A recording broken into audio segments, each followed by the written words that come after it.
Where's the intro? There ain't no intro. We're just going live, bud. Just like that. Right, man. So we were talking about Good evening, everybody. good evening. Good evening. Good evening. So Travis, you're wearing black gloves and folks are already talking about it. What is going on with What do you those? mean they're talking about it? They want to know why.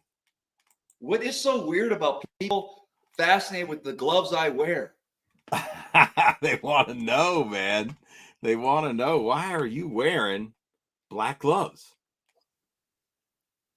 For one, they're just handy. I go through boxes of these, and Okay. I just like to use them when I'm working on stuff. That's it. Sure there wasn't anything strange going on in the backyard? Were you filleting something outside? No, I had a really long couple of days. I mean, what happened? Okay. What's going on? Well, let's start with I had a guide trip on What's that going ended on? on. Hold on. Well, let's start Hold on. with, All right. I Go had ahead. a guide trip that ended on Friday.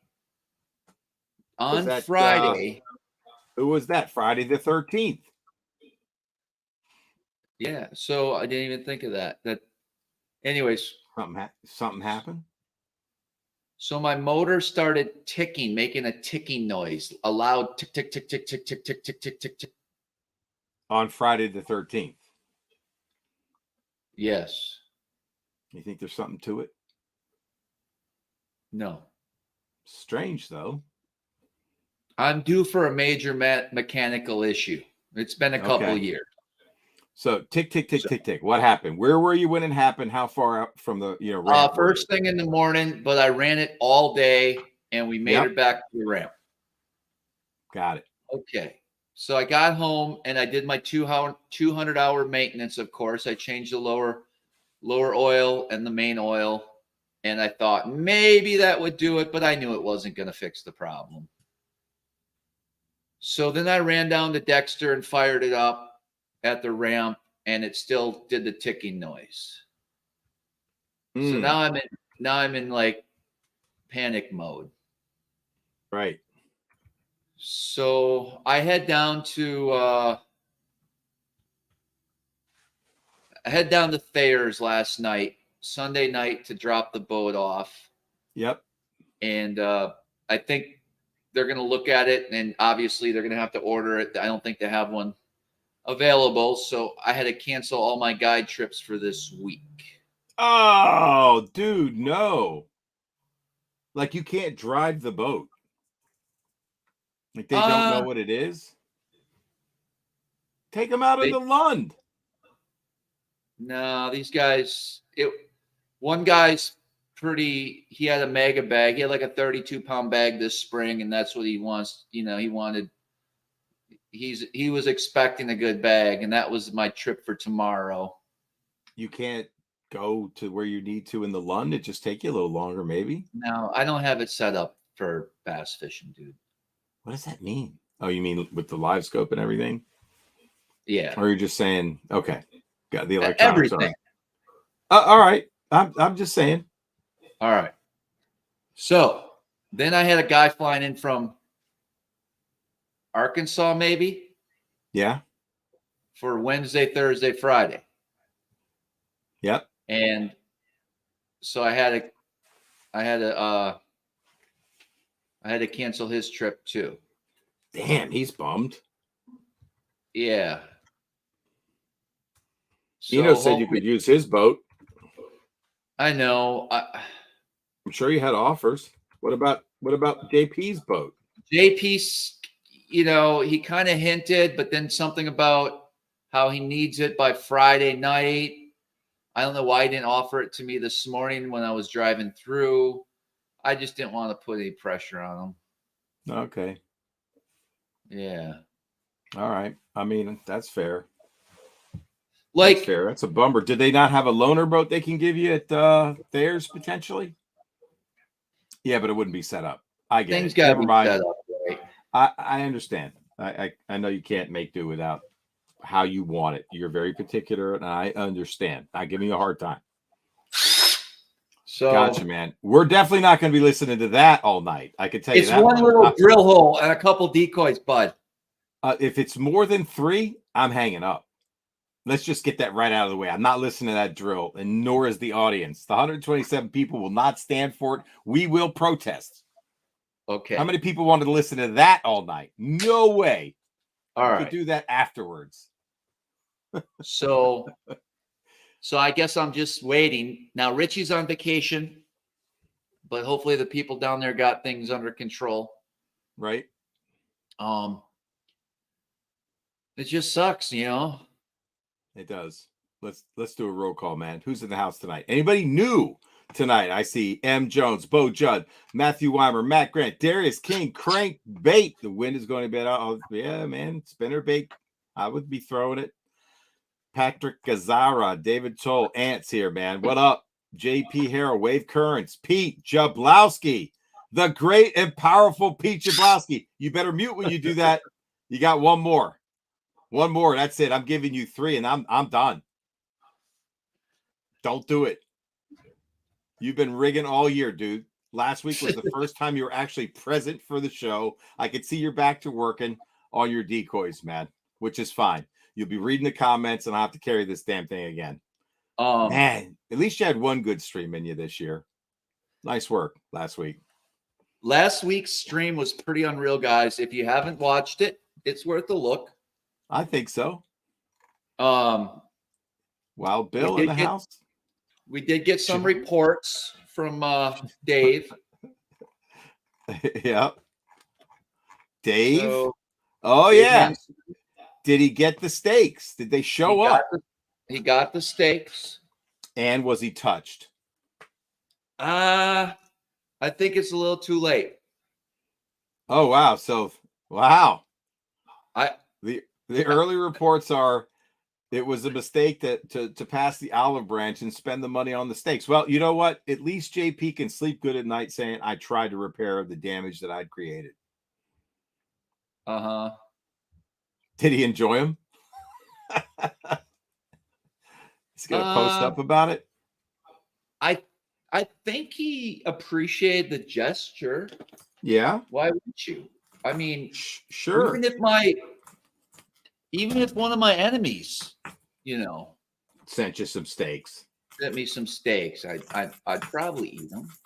You'd eat them, but you wouldn't forgive him. Huh. So Dave isn't necessarily a man that practices forgiveness. I don't know. I can't speak for Dave. Is there a chance we could get him on the show tonight and maybe get his side of the story and see what really went down? I mean, that's a pretty big gesture. Yeah. You know, he missed out on the steaks. He got the steaks. Maybe it leveled it out. We'll see, man. I guess we'll know next summer if JP's back at that fishing camp. If he's sitting at home during the fishing camp season, well, it didn't work, did it? Right. I don't know. So we'll see. Anybody new tonight watching? Speak up. M. Jones wants a quick explanation. We can sum it up real quick. So on what went down, why JP sent steaks, and there was a quick issue between JP and Dave about being invited back in August to a steakhouse where Matt Pangrak and that was it. And JP went and didn't notify Dave. Dave was a little upset from what I understand. And then basically Matt didn't know that JP had asked Dave to go. And then Matt kind of shows up and says, let's roll. You want to get a steak? Yeah, let's roll. And JP didn't reach back out to Dave to say, hey, are you joining us? And so Dave was like, what happened? Apparently Dave really liked steak a lot, you know? Right. He was kind of looking forward to that steak meal. he has an ended up eating pizza. emotional connection to steak. Right. So basically what happened was he got a little upset with JP, kind of ignored, when they were all saying goodbye at the end of the week, he didn't acknowledge JP when everyone was there. Right. He wanted to let JP know he was a little upset. So that kind of came out in the stream. We talked about in the stream, you guys, M. Jones, it's going to be about 2 hours in, because for 2 hours we were kind of just hanging out, and then we invited a bunch of guests on, and it got a little crazy. It did. It did. So we ended up ordering a large amount of steaks from, I don't know, Steaks R Us or something. And I think it was Omaha Steaks, right? Yeah, so we shipped it to Dave's house. Like good ribeyes, like $300 worth. Right. I think it's more than that, yeah. Yeah, 300 and change. Yeah. So that's all. Early word is that did not repair the damage. Should we get JP on to see his reaction to the early news that, it didn't work? Nah, we'll let JP be. He's at home with his family tonight. Okay. Isn't he at home with his family every night? Mostly? I don't know. How about him walking around that hotel room in that robe, man? He was fired Yeah, and then we saw JP in a robe. Mm-hmm. Yeah, it was just an interesting stream. John Hogue says Omaha Steaks, I'd be pissed too. Why aren't they good? I don't know, man. They are literally known for overpricing the steaks. All right, guys, what do you guys know about Omaha Steaks? Yeah, Ray Stickle says, yep, they suck. Oh, no. So you're saying it added insult to injury? Where should we have ordered them from? Wow. Bearded Brother Steaks. Sean Lai said should have got them Bearded Brother Steaks. I don't know what that is. I never heard of it. I don't know. Maybe he's joking. That's a good one, Sean, if it was a joke. What's up, cod fishing all the way from Australia? Yeah, they're not great. Okay.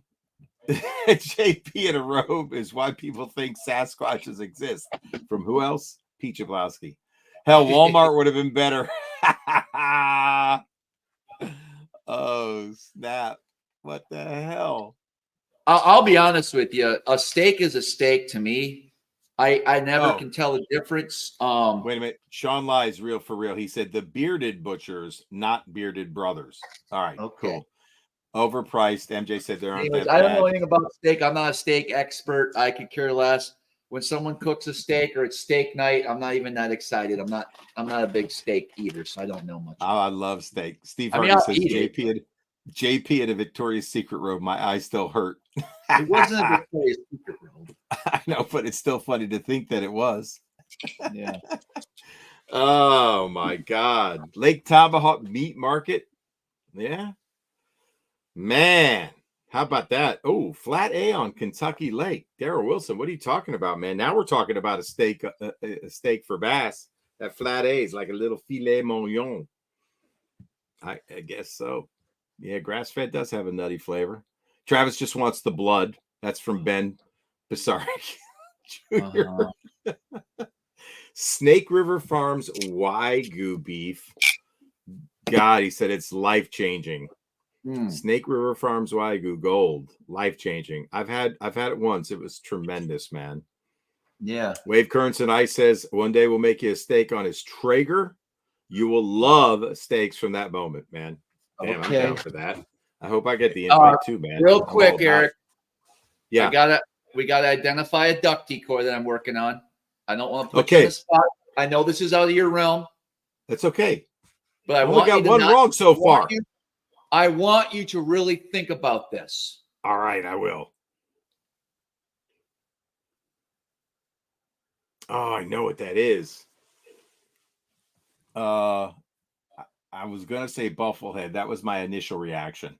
And that would be, I mean, they tend to kind of flock. And if there's buffleheads around, sometimes there'll be these around. So think a slightly bigger Think Ooh. what Seth Fighter loves to hunt late in the season. So these Llamas. are birds.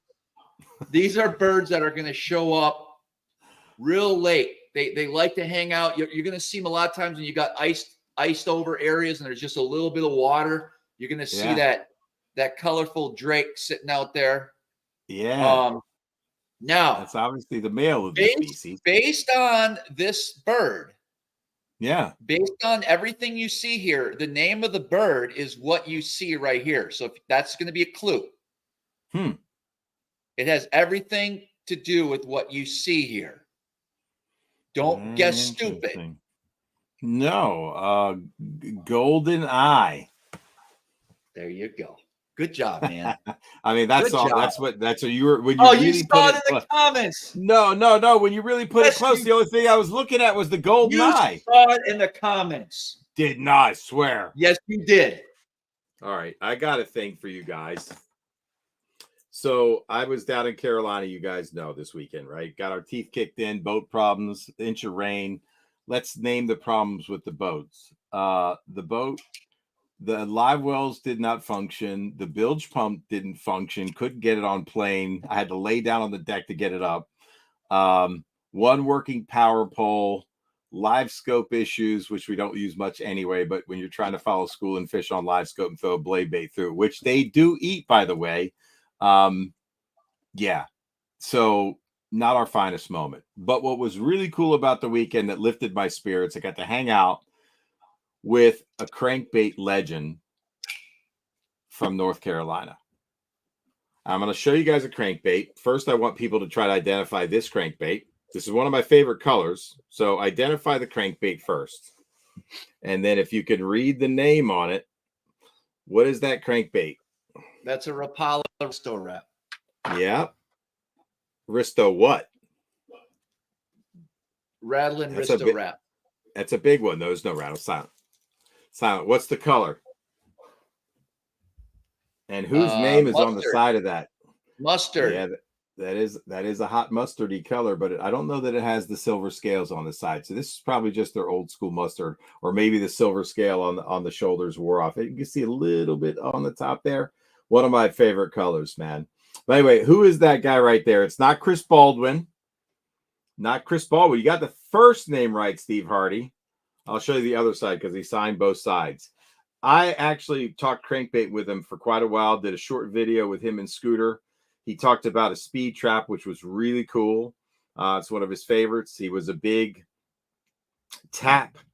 Ronnie Tapp fan. Then, Ed Chambers picked up that bait and started making the Zoom Tap. It was made for brush pile fishing, but this guy's a crankbait legend. I brought out a flat A for him to sign.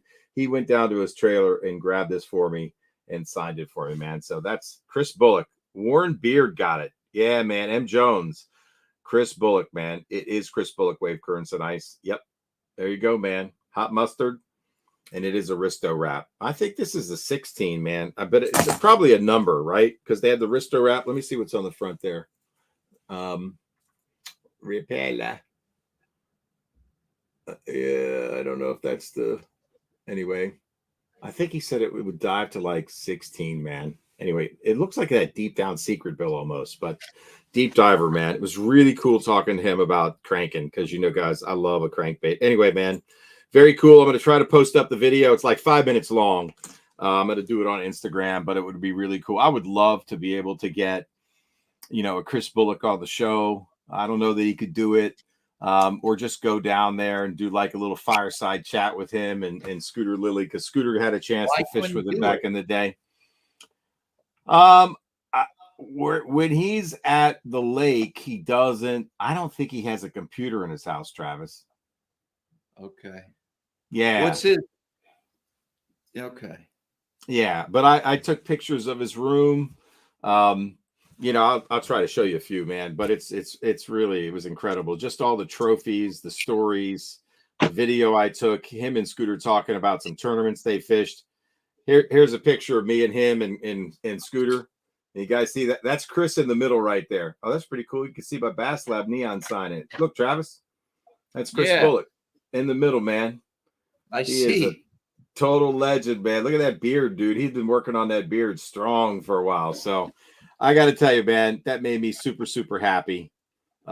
This is the video where he's going through his crankbait box. You guys can see that. He's talking about his Tennessee Toughies. He had a Ronnie Tap in there. I think he had a Zoom crankbait. Scooters chiming in. They're telling stories about some cranking moments on Kerr. I think they sacked a 32-pound bag together. I got to get a picture.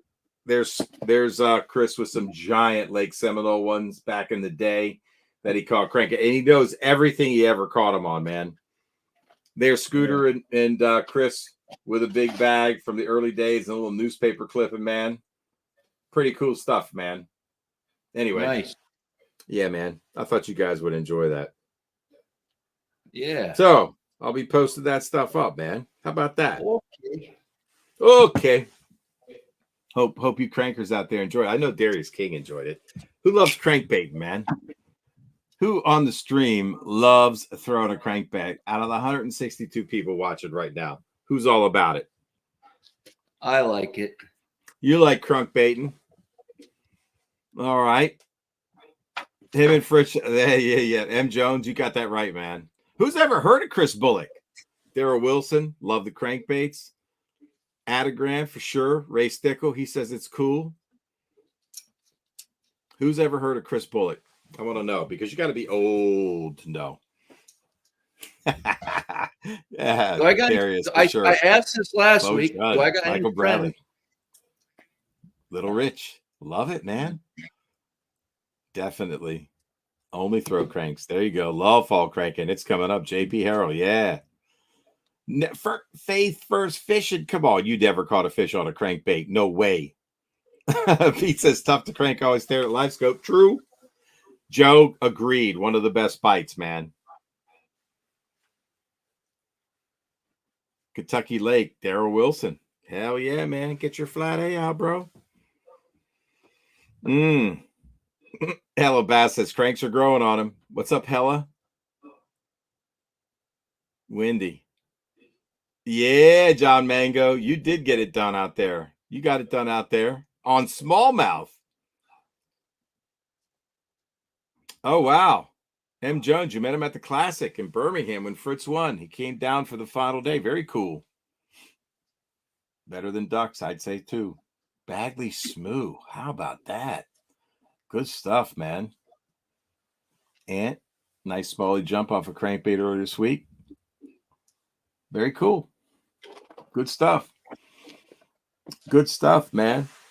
So what you working on? How many more ducks? Is that the last of them, for the love of God?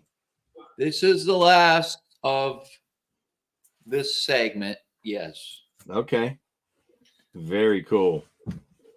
Very cool. I'm going to hold up one of my favorite little baits just to show you the size comparison, how big this bait is. Look at that, man. That's a little Earl, one of my favorite pre-spawn crankbaits and fall side, tight wiggle, compared to that big Mamba Jamba. It dwarfs it. It could eat it. Look at that. It could swallow it and put it in its belly. Unbelievable. That's why I find it fascinating which baits work. Yeah. So what's new? What's new, Travis? What's new at Smallmouth Crush aside from no boat? That's it. I'm duck hunting tomorrow. Okay. Very cool. Just yourself or you take anybody out? No, just myself. I do want to say, guys, if you're interested in duck hunting with me, I got some dates ready to go. Okay, very cool. November. I'm booking for next year's bass fishing trip. So we got the early season, we got summer days, we got fall. Get on the schedule. Heck yeah, man. What else? You guys haven't gone out there with Travis Manson from Smallmouth Crush on Ontario. Some days you are missing out, man. Some days it's a struggle. Some days it's actually like fishing. Some days you're catching. It's what fishing's all about, man. They know what to expect, Travis. You can't guarantee it every day. We try hard, though. I promise you that. No question you burned some gas trying to get it out there, man. Hey, congratulations to little JP Jr. He won his school fishing tournament, and I think he won in the bass category again. I think he's won it for 5 years in a row, 6 years in a row. Gino, can you confirm? Is it 5 or 6 years? And John Mango, that's just for you, bro. John Mango, since you mentioned, I had to show it. For those of you who don't know, that's the OG original Bass Lab Junebug crankbait, the legendary first cast wonder with Travis Manson on film, on camera. No other fish came in the boat at that spot other than that one right there. First cast. Crazy, man. It was destiny. Destiny. I think YouTube Fishing Biz wants to shoot some birds with me. Hey, man, that's pretty cool. Cornelius, man. Yeah, I tried to. Oh, that's good, man. Oh, awesome. Awesome. See if he can come on the show, man. I tried to reach out to him, man. He didn't pick up the phone this weekend. I needed a shoulder to cry on, man, but he wasn't there for me. But that's all right. I forgive you, Cornelius, man. I know you're family in case you're watching. So what's new with the Bass Lab? Thanks for asking, Travis. As always, I appreciate that. For those of you guys who are bummed that you didn't get a river rat hat, I think I got 5 of these in stock. I don't get many when I get them, but they're back in stock. And this is a different color. The first version was kind of like a light green front. This is gray, as you can see, but they're back in stock. I did have some epic shads to sell, but I think they're already sold out. I think I have 1 epic shad left in the old school color. And as you can see, it's that hot mustard color, light brown back with a little bit of a green shoulder. TK Stanley painted these for me at Tacklecraft. That's a Marty Burns build.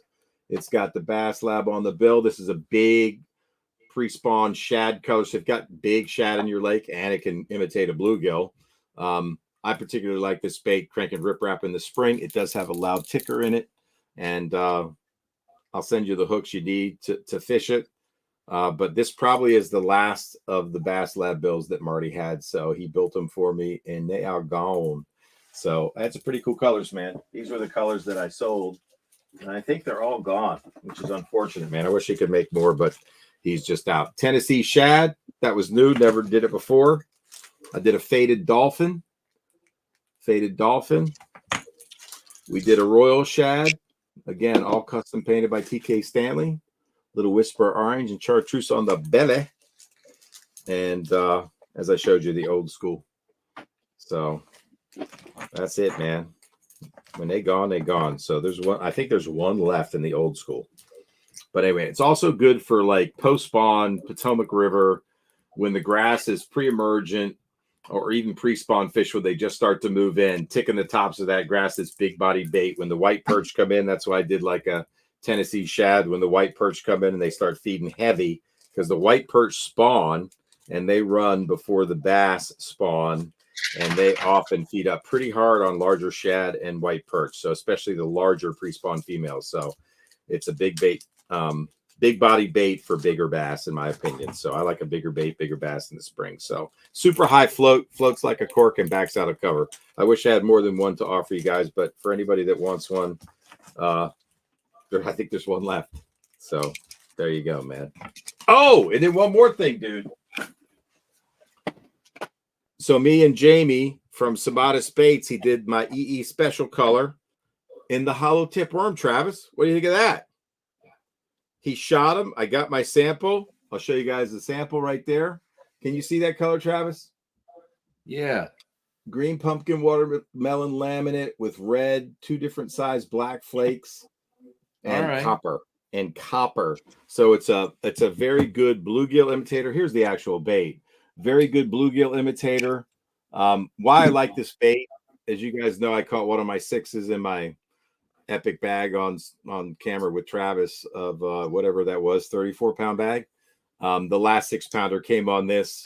I love a bait that has a hinge. And when I say hinge, you got a fat body front and you have a small little connector point right here. And it has crazy action on the tail. Look at that tail. And then it's got ribs. This is where I usually put my scent. And then the hollow tip on this bait makes it float. So it stands up on the bottom. But the hollow tip, which you could see right there, see the hollow tip? My little trick that I did with Travis was I took one of my smallest worm rattles, and I'm experimenting with a larger rattle to see if it'll float. And I'm going to do a little tank demo. But I put a drop of super glue in there. I stick the rattle in. And so now you've got that rattling tail attracting. So when you're shaking it on the bottom, it makes a great jig trailer. Here it is rigged up with a little jig that I hand tied in my basement. I tied that on a Z-Man football jig head with just a little bit of hackle on the front, very long flowing, very sparse skirt. And man, and it's got the rattle in the tail. And because the tip is hollow, it kind of acts as an acoustic. I'm going to not talk so you guys can hear this rattle. Can you hear that rattle, Travis? Can you hear it? I don't have good hearing. If I hold it here, can you guys hear it? I'm trying to hold it towards the mic. Anyway, it does sound loud to me because I'm in studio. Anyway, man, that's the breakdown of the bait, the hollow tip worm. I know JP's a fan. I'm a fan because I actually used it up there, and that put the last 6-pounder in the boat with Travis that you guys saw me catch. So anyway, if you're interested, let me know. I'm going to have him run some. So you could look on his site, some Modest Baits. I would love to. I'd love to get some. Some Modest is baits, and the EE special will only be available through the Bass Lab. And it's crazy. I got buddies. He actually came up. We went salmon fishing. I never got a bag. I never got a bag of those ever. Really? Yeah. Did you want to throw them? Well, hell, Travis, I'll bring some bags up, man. I got a whole bag of these right here. Look, man, Holmes, when I come up in the fall, that's the bag we're going to be throwing. I mean, it's one of your two favorite colors. It's a green pumpkin watermelon laminate with the flakes that I love in it because it speaks perch to me. And it also for largemouth speaks bluegill. Don't sleep on this bait for largemouth. Do not sleep on this bait, dragging it around, man. A little bit bigger than your finesse Ned, a little bit smaller than the big TRD, but loaded with action and accepts scent really nicely in those rings. That catches air bubbles too, floating tail, but it's hinged. There's just not a lot of baits that have that kind of action, man. So when this is in the tank, I'm going to do a tank shot of it in water so you guys can see how it floats with the rattle in. So I'll put the rattle in and you can watch what happens in my little fish bowl that I have. So anyway, man, hit me up with a DM. I don't know how many I'm going to run, but it's a special run color for the lab only because it's one of my favorite colors. So that's what I got at the Bass Lab for you, bro. Yes, some Modest Baits for anybody to enter. It's a hollow tip worm. It's the HTW hollow tip worm. Boom. That's it, man. That's all. What's happening for the what you call it, Travis? The Halloween thing. We doing it? Okay. So who's coming? So it looks like Matt is got his flight booked. Holy crap, that's awesome. Obviously, I'm hoping my boat should be ready by then. Oh God, no, I didn't think about that. It should be ready. The only predicament we have right now is JP got called into work. He's got to go to Texas.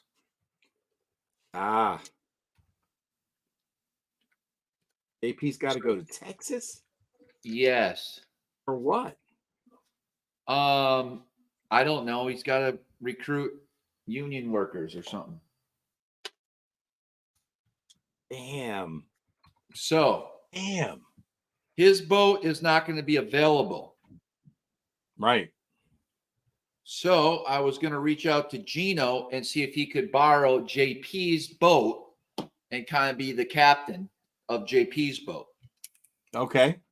And then what? You would run your then you would run your boat if it's ready, and if not, what are you going to do? Run your Lund? Somebody would go. We'd all be in the same area. Oh, okay, I gotcha. Okay, but okay. Hey, Holmes, would you mind putting up the link to the Bass Lab, my brother? And I'm going to put these up tomorrow because he's shooting them. I think he's got some bags ready to send to me. So I just want to know how many bags to run. I think there's, let me count it, guys. What are you? You cartel? This is an 8-pack. Yeah, this is the 8-pack. This is how they come packaged. There's a clamshell in here, so it keeps them straight. And they don't kink up like other baits, which is kind of cool, man. They're pretty beefy. So I love it on this little Z-Man football head. For those of you who haven't tried the Z-Man football head, that's what I tie this little smallmouth shaky jig worm on. I have a few left on the side. I think I'm almost sold out. Some colors are sold out, but I'm going to have them retie them this winter.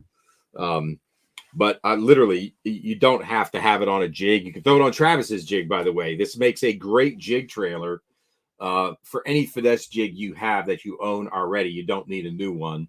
You could throw it on the naked Z-Man finesse football head. It comes in an 1/8, 3/16, and a 1/4. So it's not your sniper 3/8 ounce jig, but if you're looking to fish shallower, I think it's a great option. And you know, this little jig here, you can throw it on any lighter football jig. So again, you don't have to use mine. You can get any football jig you like, tie your own. It doesn't matter. Or just use it on, like I said, the naked football head. I think it comes through rock better. So I've replaced it. If I'm dragging with Travis, I'm really not throwing the regular button head shroom anymore. I just exclusively throw the football, and I'll throw it. I threw it with Travis when I was fishing with Hank Parker with a grub.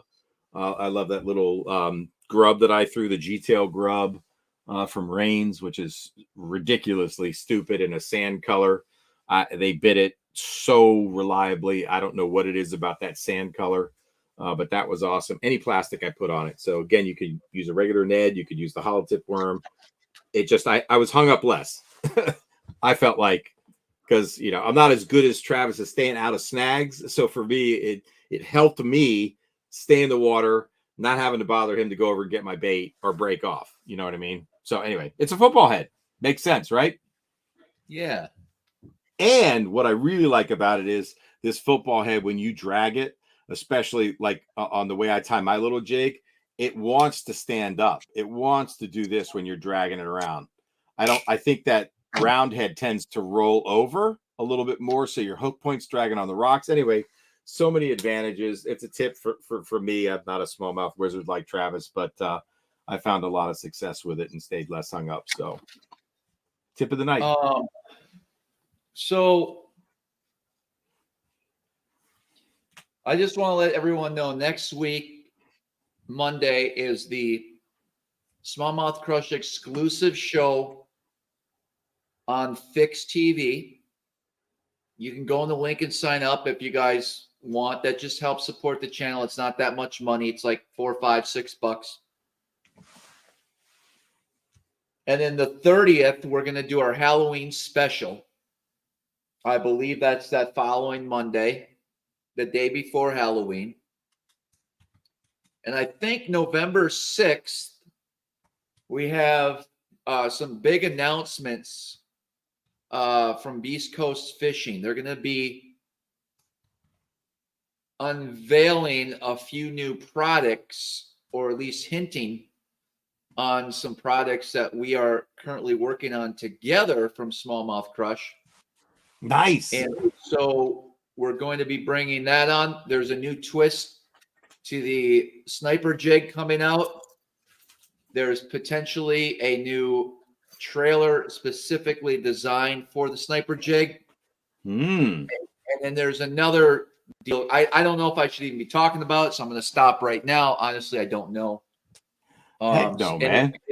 It's going to be some pretty cool stuff. When's he coming on? November 6th. Awesome. Who else we got this fall? I think that's it. Crazy good lineup for this fall. Beast Coast coming at you strong, carrying the show. We got to think of some dudes, dude. We can't just be us every Monday night. The audience has spoken. We've asked for their feedback. They want bait companies. They want new guests on. They want to hear about technique specific stuff. We got to get back in the game. We can't just be rigging ducks every Monday night. Come on. We got to sit down we got to sit down at some point and spend some time. You're not guiding. You don't have to go duck hunting. Why don't you take a few minutes and let's talk and let's try to map it out and go talk to people. All right. This is the week to do it. You had to cancel all your trips. I mean, I know you want to go shoot ducks, right? That's fine. That's just fun. I am normally back home by 10 o'clock. Okay, that's fine. I got office time this week for sure. Then I think we should actually try to map out a schedule and try to start reaching out to people, man. It would be good to have some content on the shows. You know what I'm saying? I mean, yeah, dude, we could have, I mean, if you want to, Jimmy Big Time could come on from the lab. We could create colors on the fly. The audience could say, shoot this, shoot that. We could have Brian the Carpenter talk about some topic. We can get maybe the Uncle Larry boys back on because they've been doing a lot of cool stuff, right? That was a hilarious stream. Yeah, and there's all sorts of new people. You know what I We're mean? gonna do a bunch of stuff. I promise you. I know, but I mean, we have to map it out. You gotta plan. I'm gonna tell you a deep dark secret, bud. Tonight? Right now. What do you got? I am 100% addicted. What? To duck hunting. Whoa. It's bad. So what you're saying is, I mean, that's not bad as a guide that is going to outfit people to go hunt ducks. I mean, that you've got this addiction is a good thing. Are you saying that like yeah. I haven't done it in 12 years, bro, but I did it from 95 or whenever I was 13 to right before I made the Elite Series. I sold all my duck hunt stuff so I could put money towards the Elite Series for my entry fees. That's a true story. And I haven't done it since. And now that I'm back, dude, it's just what I do. Yeah. I've always been a duck hunter. Wow. I identify as a duck hunter now, straight up. So it really is duck mouth crush. It's bad. That's all I want to do is go shoot some birds tomorrow. Crazy, man. Do you think that's going to fade too? Do you feel like it's because it's the newness of it? You're all hot and heavy for it? Man, love it. What do you love about it? The killing, the eating, the challenge, the whole thing, man. The marsh is what I relate to. Like some people like the mountains, some people like the beach. I like the cattails. You're a marsh man. I like to smell it. I like the smell of duckweed, bro. And then duckweed in the I love the smell of duckweed. Yeah. Dude, you found your place in the world, man. You found what you're exactly where you need to be right now. You know what? That's what we're gonna do. We're gonna get Seth on. Thank you, Fighter. That was a great hell yeah. Weren't we supposed to get Seth on like 3 years ago? Did we have him on? Was he on? I don't remember. Seth Fighter was on. Yeah. No, if I might have missed the show. Maybe that would was love to have Seth. Might have been a podcast. I'm sure you did the podcast. You would remember that. But I mean, I would love to talk bass fishing with Seth Fighter, man. I mean, I really felt like the first time I watched and duck hunting because he's a big time duck hunter. Oh yeah, I mean, well, it's not my thing, but that's cool. I'm sure you guys will jam. And I'm sure people like watching. There's duck hunters on the stream. I think it would be your jam, bud. I think you could definitely get into it. I could see you getting hard into it. I don't say this lightly because I know you like to think. There's so much that goes into it. You're out there in the dark. Okay, this is just marsh, but you're out there and you're trying to figure out where to set the decoys in the wind, and you got everything beautifully placed, just like you like to tinker with. You can tinker with your decoys. Right.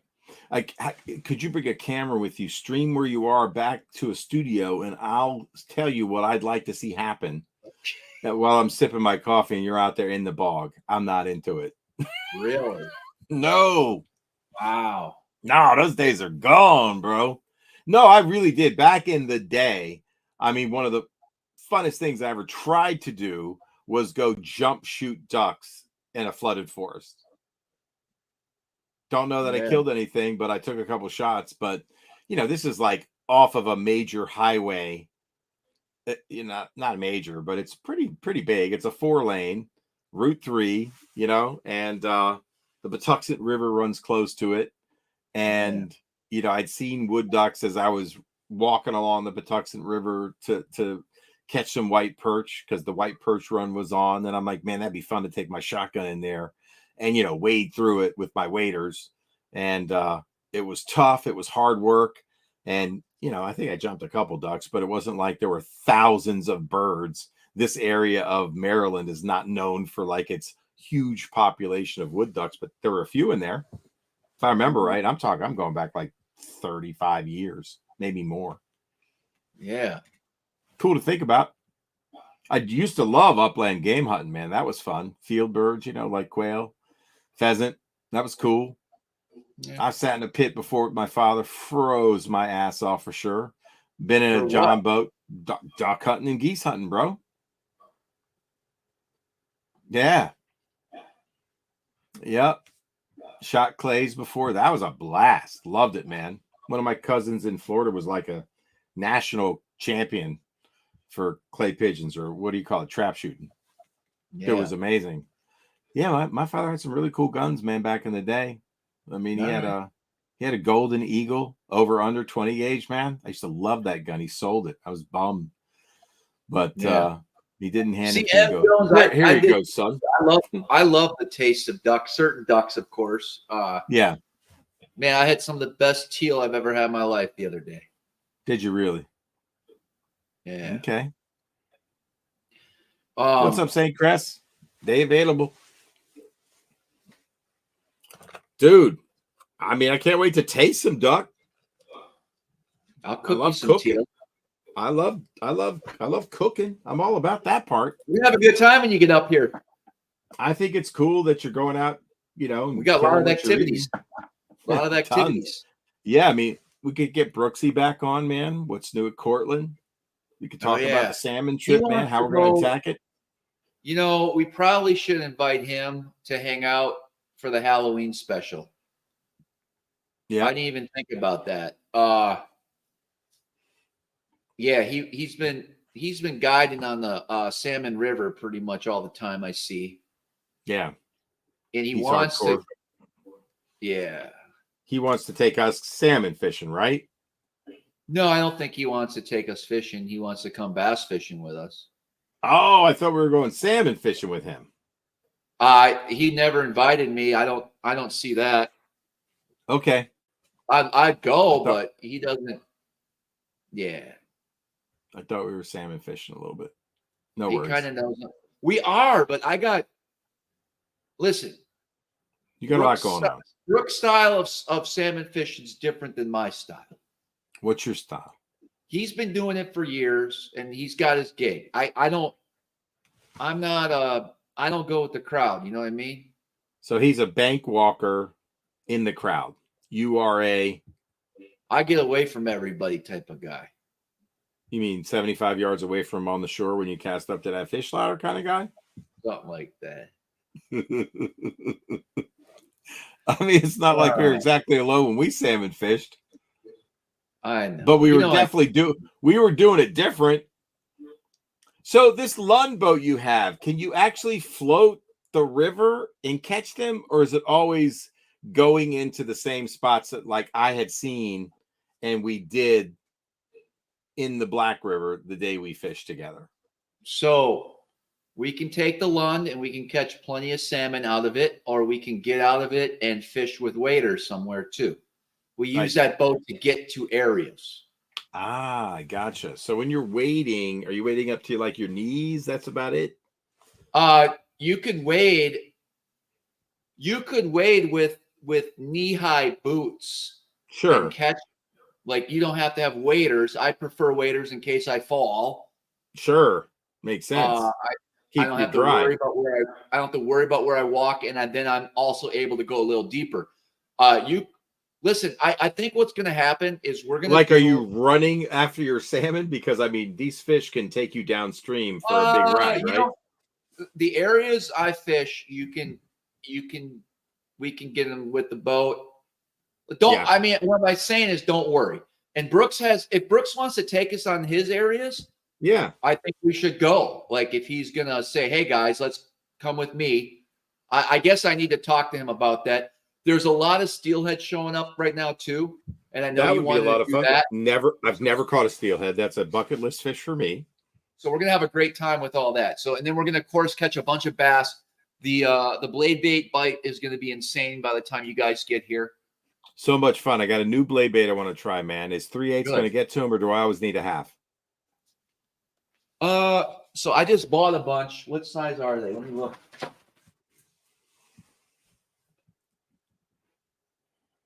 So I have 1/2 ounce, right? So I like the Vault. That was last year's number one bait. Blade bait for me. One of my favorites the hooks, too. Everything is perfect on this. You don't have to change things up. Yep. Demiki, by the way, for those of you who want to know.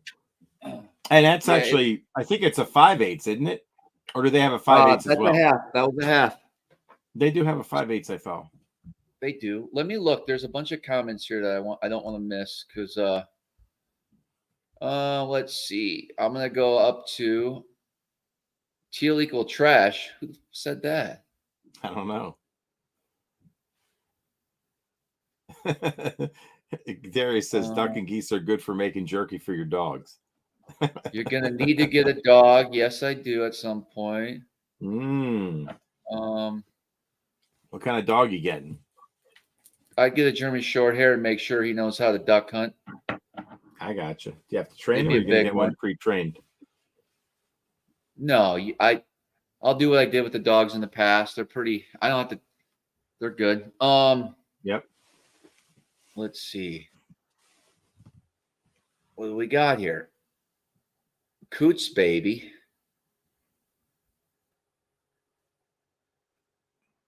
Pete, you can't argue with the original silver buddy, man. For sure. Do they have different flavors, or do they all taste the same? So they have different flavors. Most of your puddle ducks are going to taste really good. Yep. I think there's a difference between a mallard that's living up in some nice lakes up in Canada versus, your local mallard from the park. I think there's going to be a different taste to them. Yep. Eating a bunch of Wonder Bread all day and then getting shot as he's commuting down to the marsh or heading south. Right. Those aren't my favorite. I like new birds, right?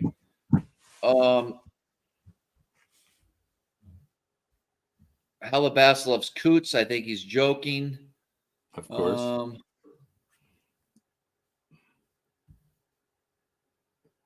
Unless we want to see him eat one live.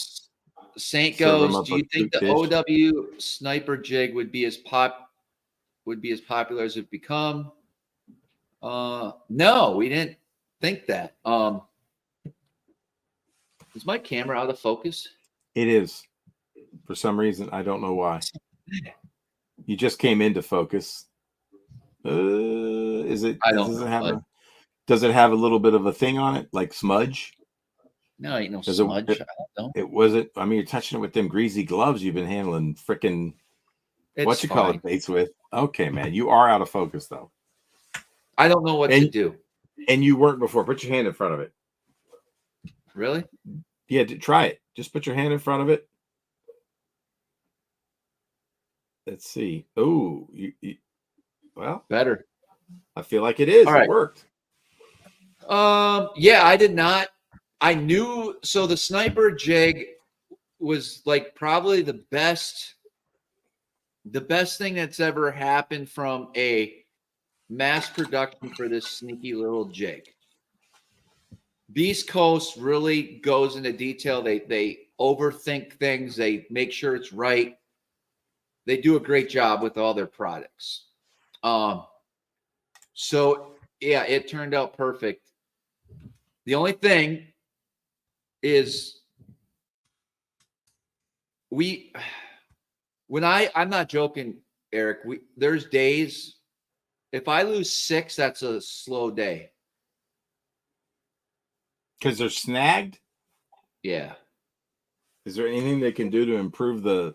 Yes, don't set the hook on a snag. Let the rod load up and pop off. I'm actually going to make a very detailed... we'll get to that, but okay. Anyways, it's catching fish. Now, that's a great video to make. I want to also make just a statement here. There is a lot of companies that are starting to copy that magic bug design. That magic bug originated from Wisconsin, from a guy in Lake Winnebago. Okay, what was his name? Give him a little credit. I did. I made a whole video about it. Tell people his name. What's his name? Paul. Paul what? Don't tell me you forgot his last. Schaefer? Like the guy from the Schaefer. Yes. He was the OG magic bug guy. He was. And he kept a secret. Then, 5 years later, kind of got out here and there. People started throwing it, and then, people started tying it, and we would modify. And finally, it was time, to bring something like that to the market. And so now there's a lot of companies trying to copy what Beast Coast did. And so you're going to see a lot more finesse jigs like that out there. Right. But that's what the industry does, right? Everyone wants to make their business grow. And if they see a product that's selling and they don't have it, they're going to put something out there. So that's whatever. Copy that jig company. There you go. But yeah, no, it's been a great jig. I love it. We're really excited about some big news we have coming up with. Well, I'm sure you guys have seen the stuff. Like he's coming out with a lead version of that as well. Okay. Just because it's cheaper? It's going to be because a way less price point. Right. And because lead's softer than tungsten, you might be able to get it out more often. I will throw that a lot when I'm around a lot of rocks and when I'm dragging hard, right? Mm-hmm. When I'm finesse fishing or making cast or dropping straight down, I'm still going to use the tungsten. Sure. Smaller profile gets down quicker, right? Yeah. Yep. M. Jones says we got 7 billion coots on Guntersville, but they aren't ducks, right? No. So I believe coot are part of the snipe family.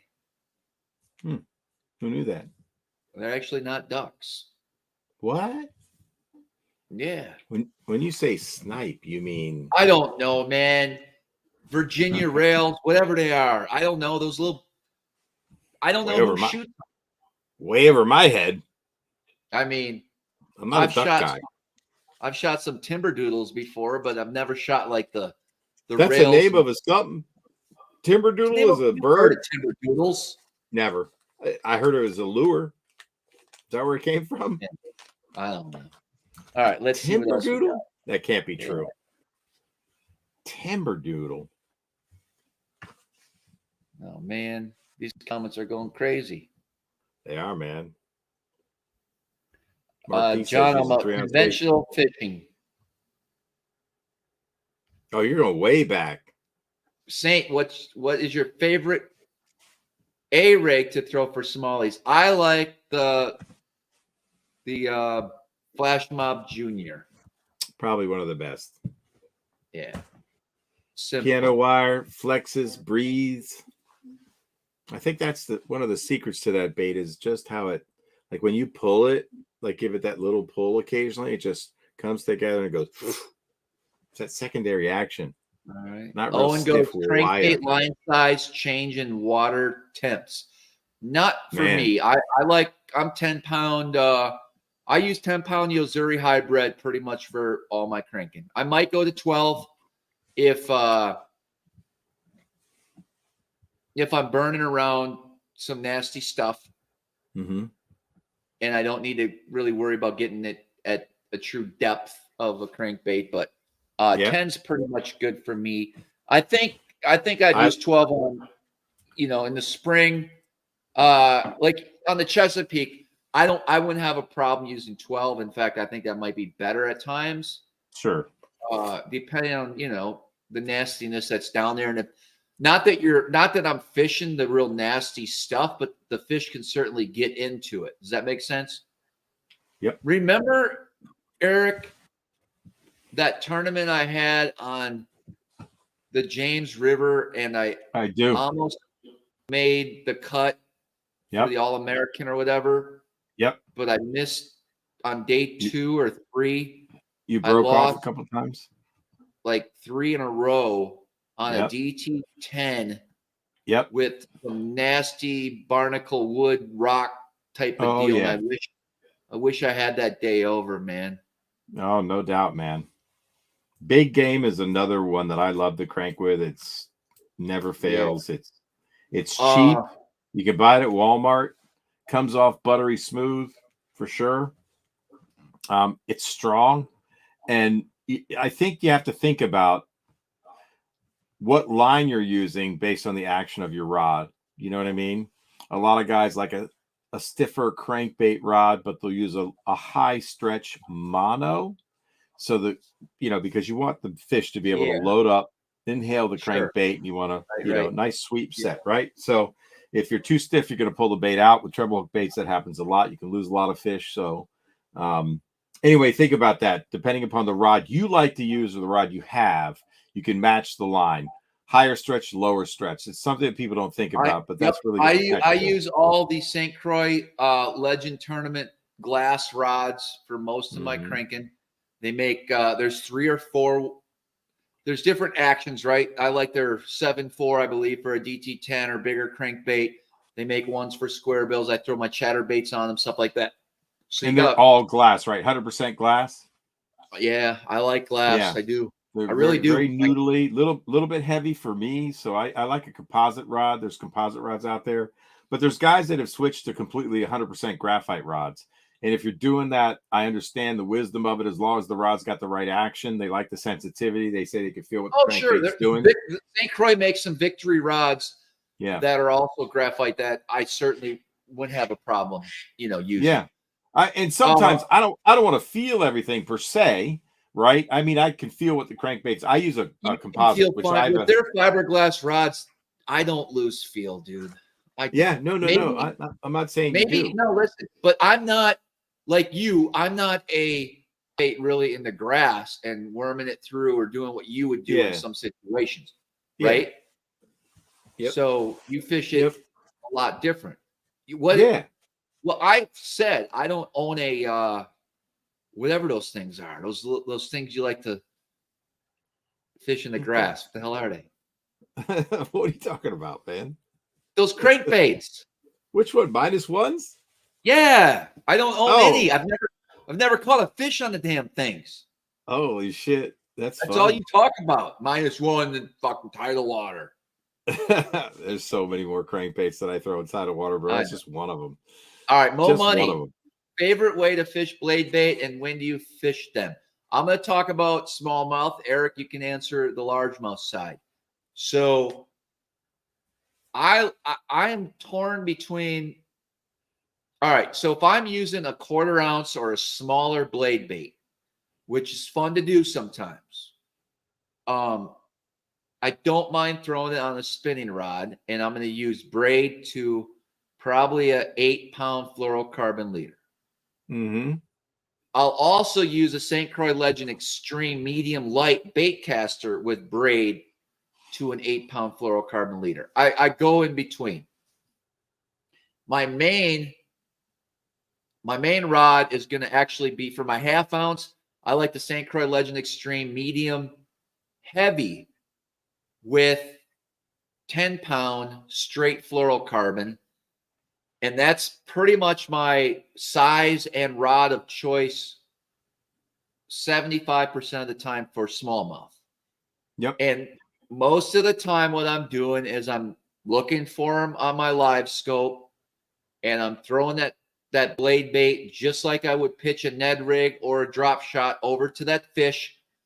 I cast it. I make sure I'm accurate where it's going to fall. I see the blade bait falling. I normally see the fish. The fish will go to it immediately, just like any bait that's dropped around it. And I just let it sit on the bottom, especially if he went to it already. Now, sometimes my cast is past them and that fish didn't see it. So now what I do is I just bring it up a little bit, not 4 or 5 inches, let it drop. And I kind of just work it up to that fish. Sometimes they want a longer pause. Sometimes they want more action. It's really dependent on the fish more than even the day. It's just that fish's attitude, I think. And that's my favorite way to fish. So I like to find them on the live scope and catch them that way. And I love a lot of times in the fall, we'll get around big groups. So when you come up here, Eric, you're going to see dozens of fish out in front of us. And we're just going to cast that blade bait up onto the hump or wherever they're at. Yeah. And work them back. See how they react. That'll be fun. Yeah. I mean, for me, blade bait fishing is limited to 2 things. I think it's a great schooling bait in the fall on any fishery that has schooling fish. The Demiki is a great choice.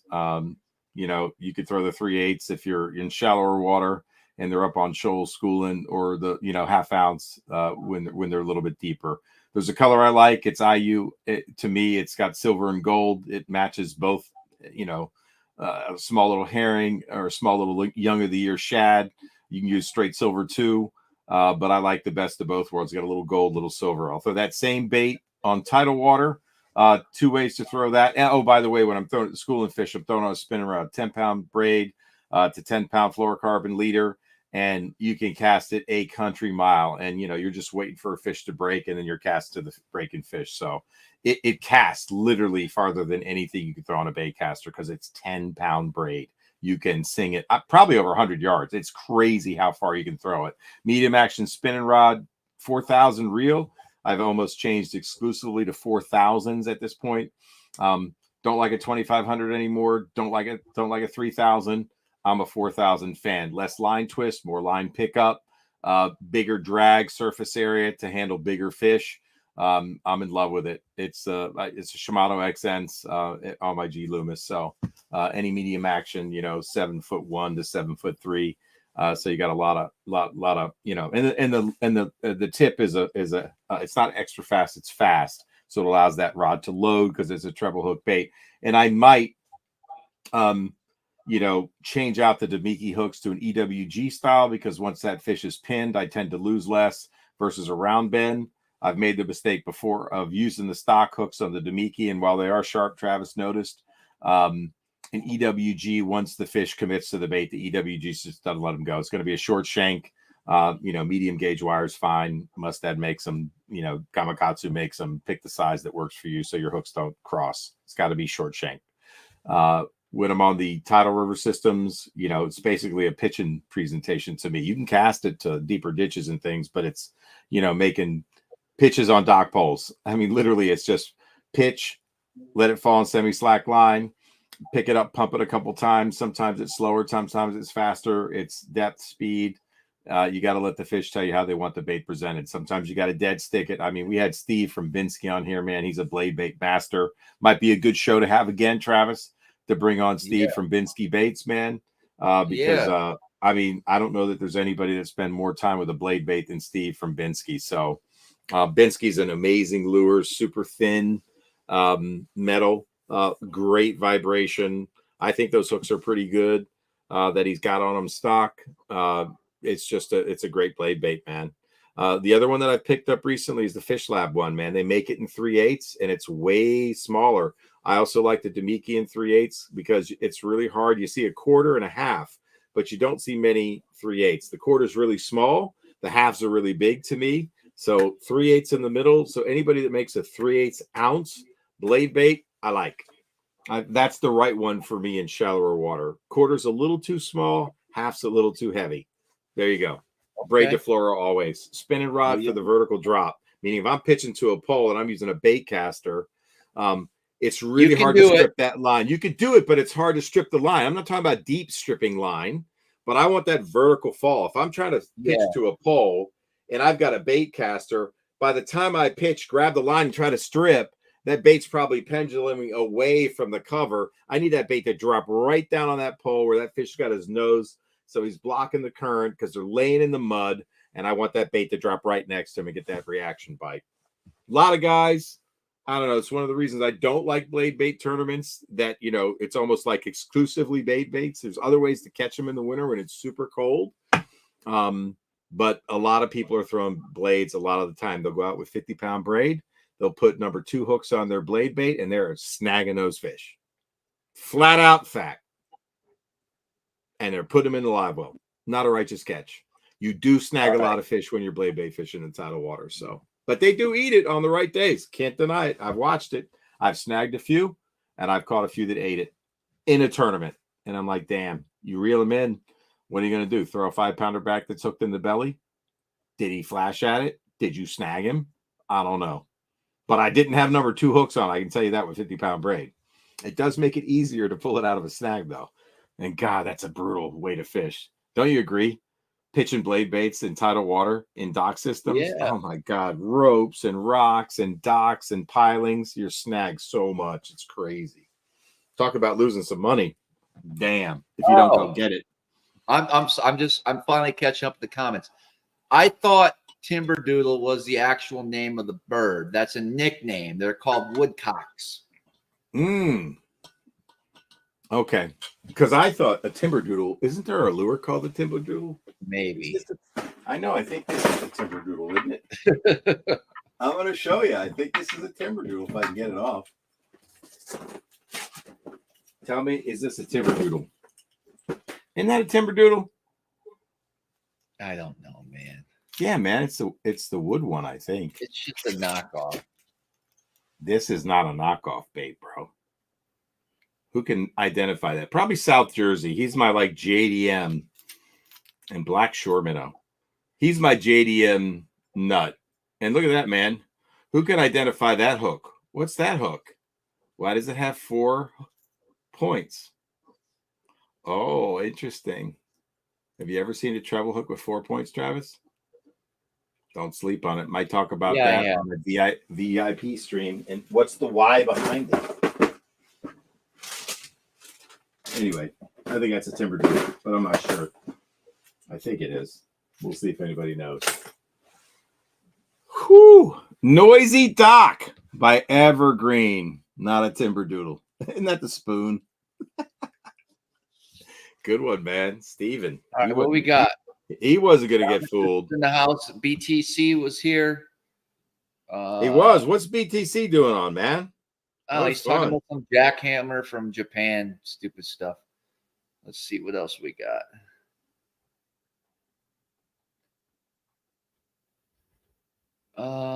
Covered a lot of ground this stream, man.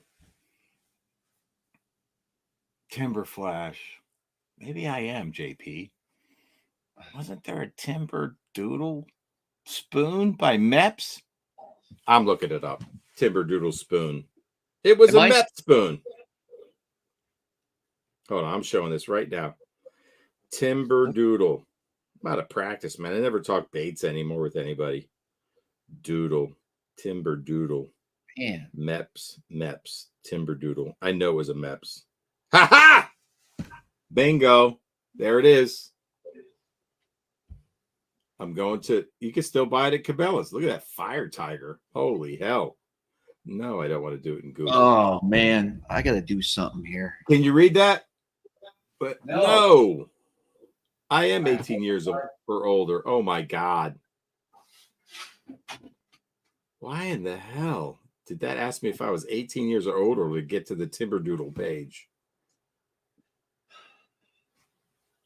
Yes. Timberdoodles are hard to hit. God, I go to the Bass Pro Shops page. I was at BPT today. Or BP. Yes. What is it? Close. BPS. Okay, there it is, man. The Meps Timberdoodle. Can you guys read that? Meps Timberdoodle. I know it's not trying to find, but it is. Trust me, Timberdoodle. There it is with that crazy leg trailer. It's not focusing, but you can see the Bass Lab light in that. That's pretty cool. Anyway, man. Timberdoodle. Timberdoodle time. Timberdoodle. What are we doing, bud? Dude, I don't know, man. What are we talking about? I don't know. Oh, gosh. I bought this cart so I could. What'd you get? I see your little collapsible bags back there for your duck decoys. How are those working out? Your Fiskars. They're okay. No, South Jersey. I've got some noisy docks, man. I think that was a wood one, man. Didn't they make a composite and then a wood one? I feel like this is wood. Bring the guy over this way. I think the tail is wood. See? It looks like wood to me. I'm going to stick a hook in it. I feel like this is a wood one. Why do I feel like that's wood? It sure sounds like it. Feels like it. Feels like it, man. That's a noisy ass wake bait right there. That'd be fun to throw during a spawn, Chad. Hey, the bluegill spawn. Next week's I got a good topic for next week. What do you got? We're gonna talk. Thank you, JP. Cold water I got good ideas. Don't worry. Okay, cold water, man. Hey, yeah, somebody just brought up a good topic, You ever man. store your A-rigs in something like this? No, man. Looks like a good way to store them. Put them in a plastic yeah. bag and then chuck them in there. I use those big bait wraps, man. You know the big bait wraps for swim baits? That collapses them really nice. That's another good thing to do. But I like yours if you have a boat, if you're a co-angler like me. But they also have those plastic tubes that they come in. Like there's certain companies that sell them that way. Good way to store them. Hey, we caught some good fish the other day on this color, little general. What do you got? The Gobiashi. It's like a white. Oh yeah, man. Green pumpkin on the top with a like that. Kind of reminds me of the deal a little bit. Yeah. Yep. I mean, I think any color catch it, man. It's just a damn good bait. Can't beat it, man. A little bit thicker, a little bit bigger. Oh, nice. You're back to the Bro Pro Shop. Yeah, very good. Very good. Somebody brought up, how does Vanilla Killa, how does everybody think Ben Milliken's going to do on the Elite since he qualified? Great question. I'm sure he'll do well.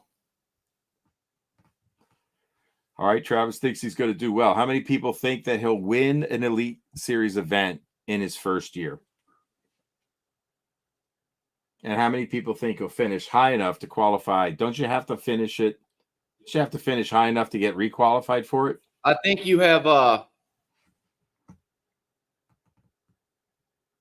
think I think the first year you have like a grace period. Okay, gotcha. Mark D said depends if he can use forward-facing sonar. MJ, good point. I think Milligan's going to kill it. They're not banning it. They're not banning it. They're not going to ban it.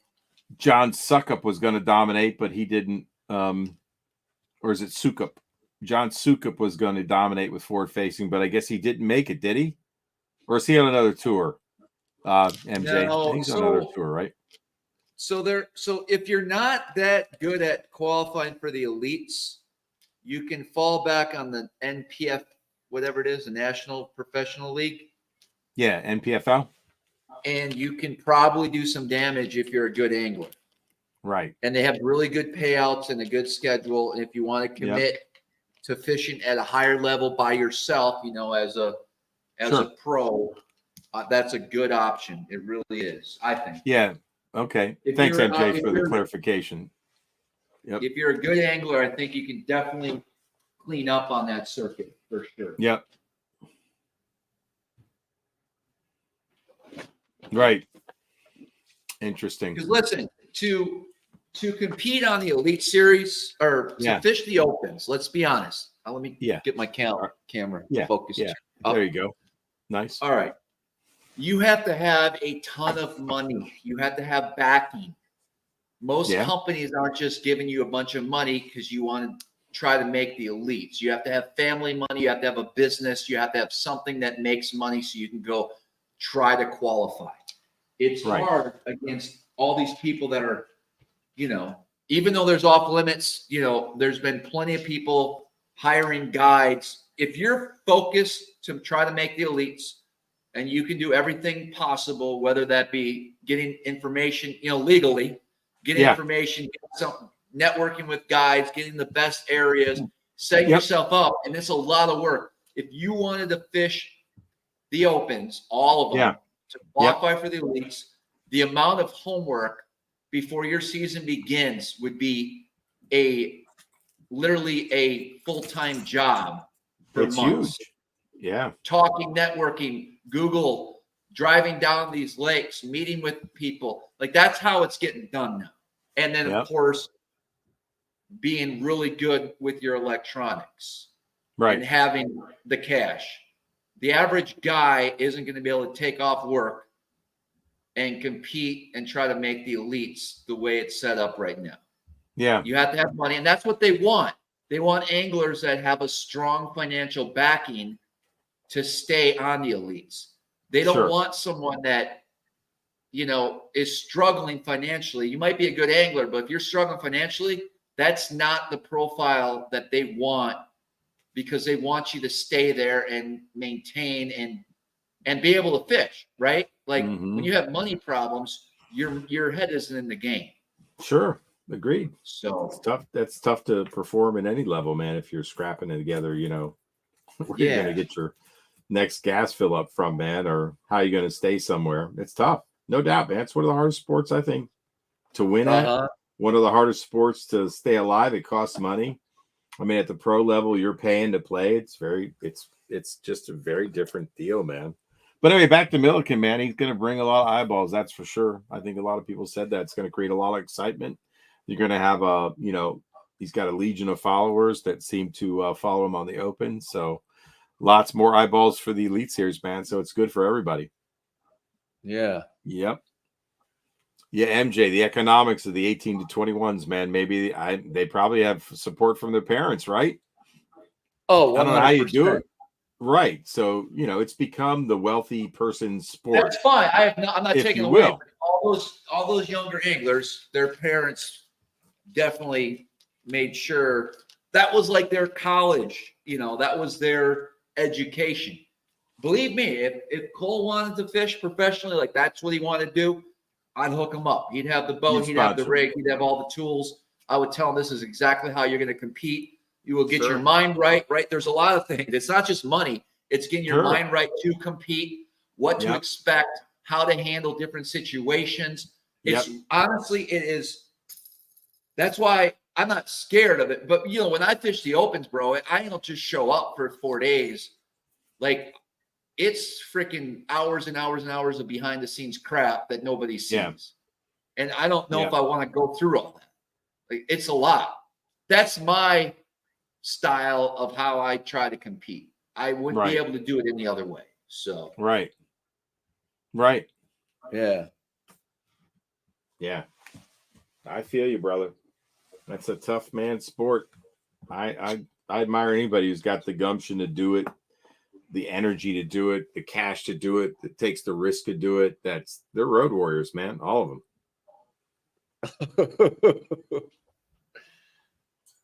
What are you laughing at, bro? Just these comments. Oh. They're good, aren't they, tonight? They're always good, bro.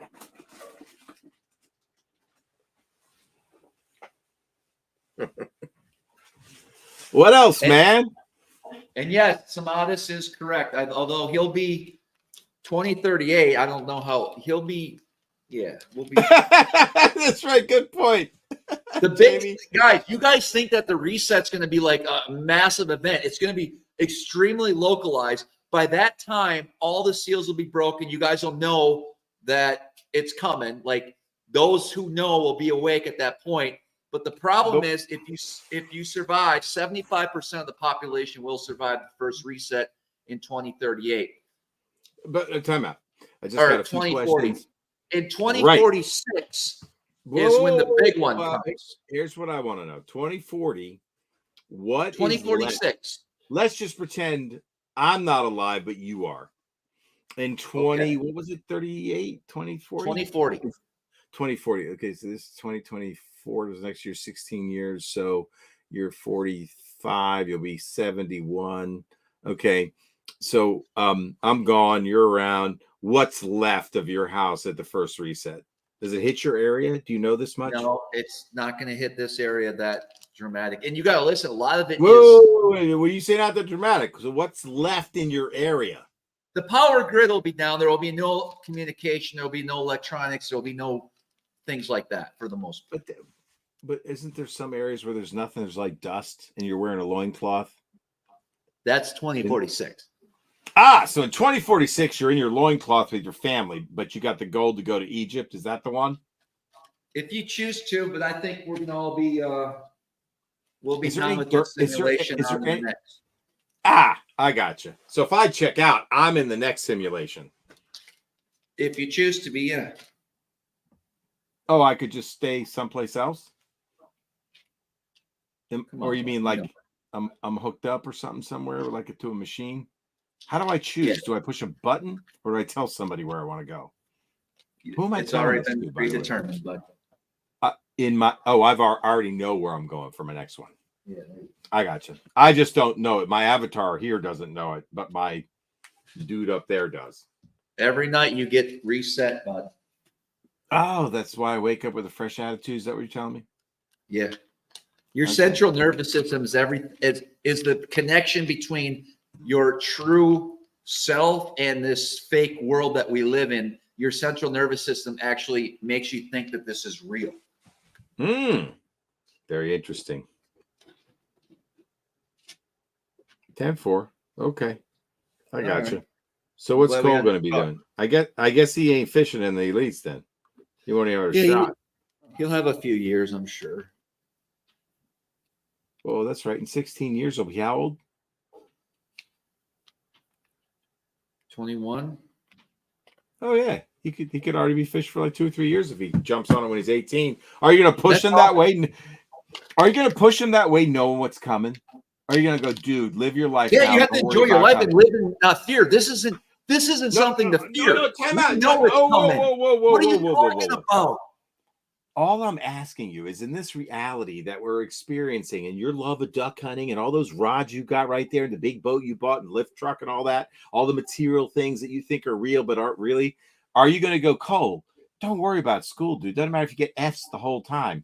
Do what you want to do now in this reality, because are you going to try to coach him and guide him or just let his little avatar figure it out?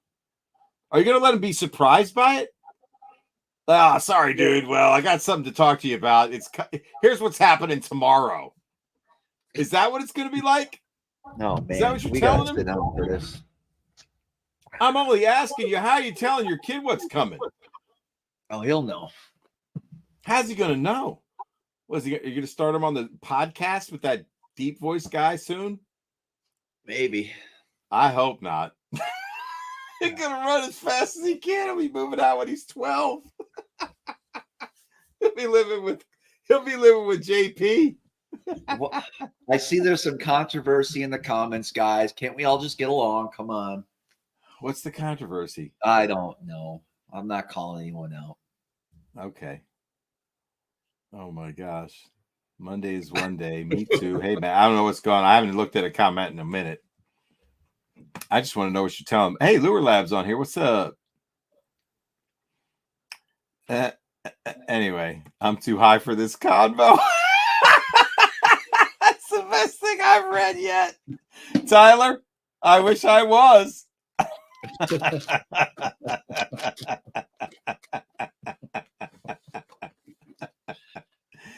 Holy hell, man. Anyway, what do you guys want to talk about next? We've clearly lost control. We were doing good there, talking fishing for a while. Let's ask. I mean? Let's play the game. Ask anything. Ask us anything. I like it, man. Eric, who's your favorite rapper? Damn, do I have one? I mean, does a band that like sounds like rap count? Or does it have to be an individual rapper? Individual rapper. I'll just tell you a band I'm into right now. It's called the Hilltop Hoods. They're Australian. Yeah. There you go. All right, everybody else, sound off. Who's your favorite rapper in the stream? Let's hear from the fans. Who's yours? I know. Never mind. Luda. Oh, not your other guy? Oh, I like Tom McDonald too, but yeah, of course. Well, we know that. All right, cool. I just want to make sure you weren't off the Tom McDonald train. That was going to shock me. I thought he would be your favorite because he raps about things that have meaning to you. He raps about the issues the collective are going through, and so since I separated from the collective, it doesn't jive with me anymore. Right. And I understand where his heart is. I understand where his heart is in his music, but his reality tunnels that he's going down is basically fitting the narrative that the controllers of this world want. They could care less what side you're on as long as your mind is in that reality tunnel. And isn't that amazing that I was never in that and you were so into it and you were mad at me all the time because I wasn't? Yes. Isn't that strange? It is. Like I didn't listen to any YouTube streams, just I listened to my soul and my heart and I used my common sense, and I'm like, I learned a lot, bud. I learned a lot. And you wasted a lot of time on that YouTube, bud. I did. Think about all the things you could have accomplished. I'm good though, bud. I know you're good. Can't get that time back. Wow. But anyway, it was interesting. The debates were good. They were raging. You mostly raged on me. I mostly just tried to hear you, see you, understand you, and then like have logical conversations about why I didn't feel that way. But I'm glad at least we see things somewhat the same. You're still got this thing out there that you're holding on to, but it's fantastic. I told you. What thing am I holding on to? The reality of this reality? That's all I'm saying, man. I feel like that's your I'm search holding on for to the freaking truth, bud.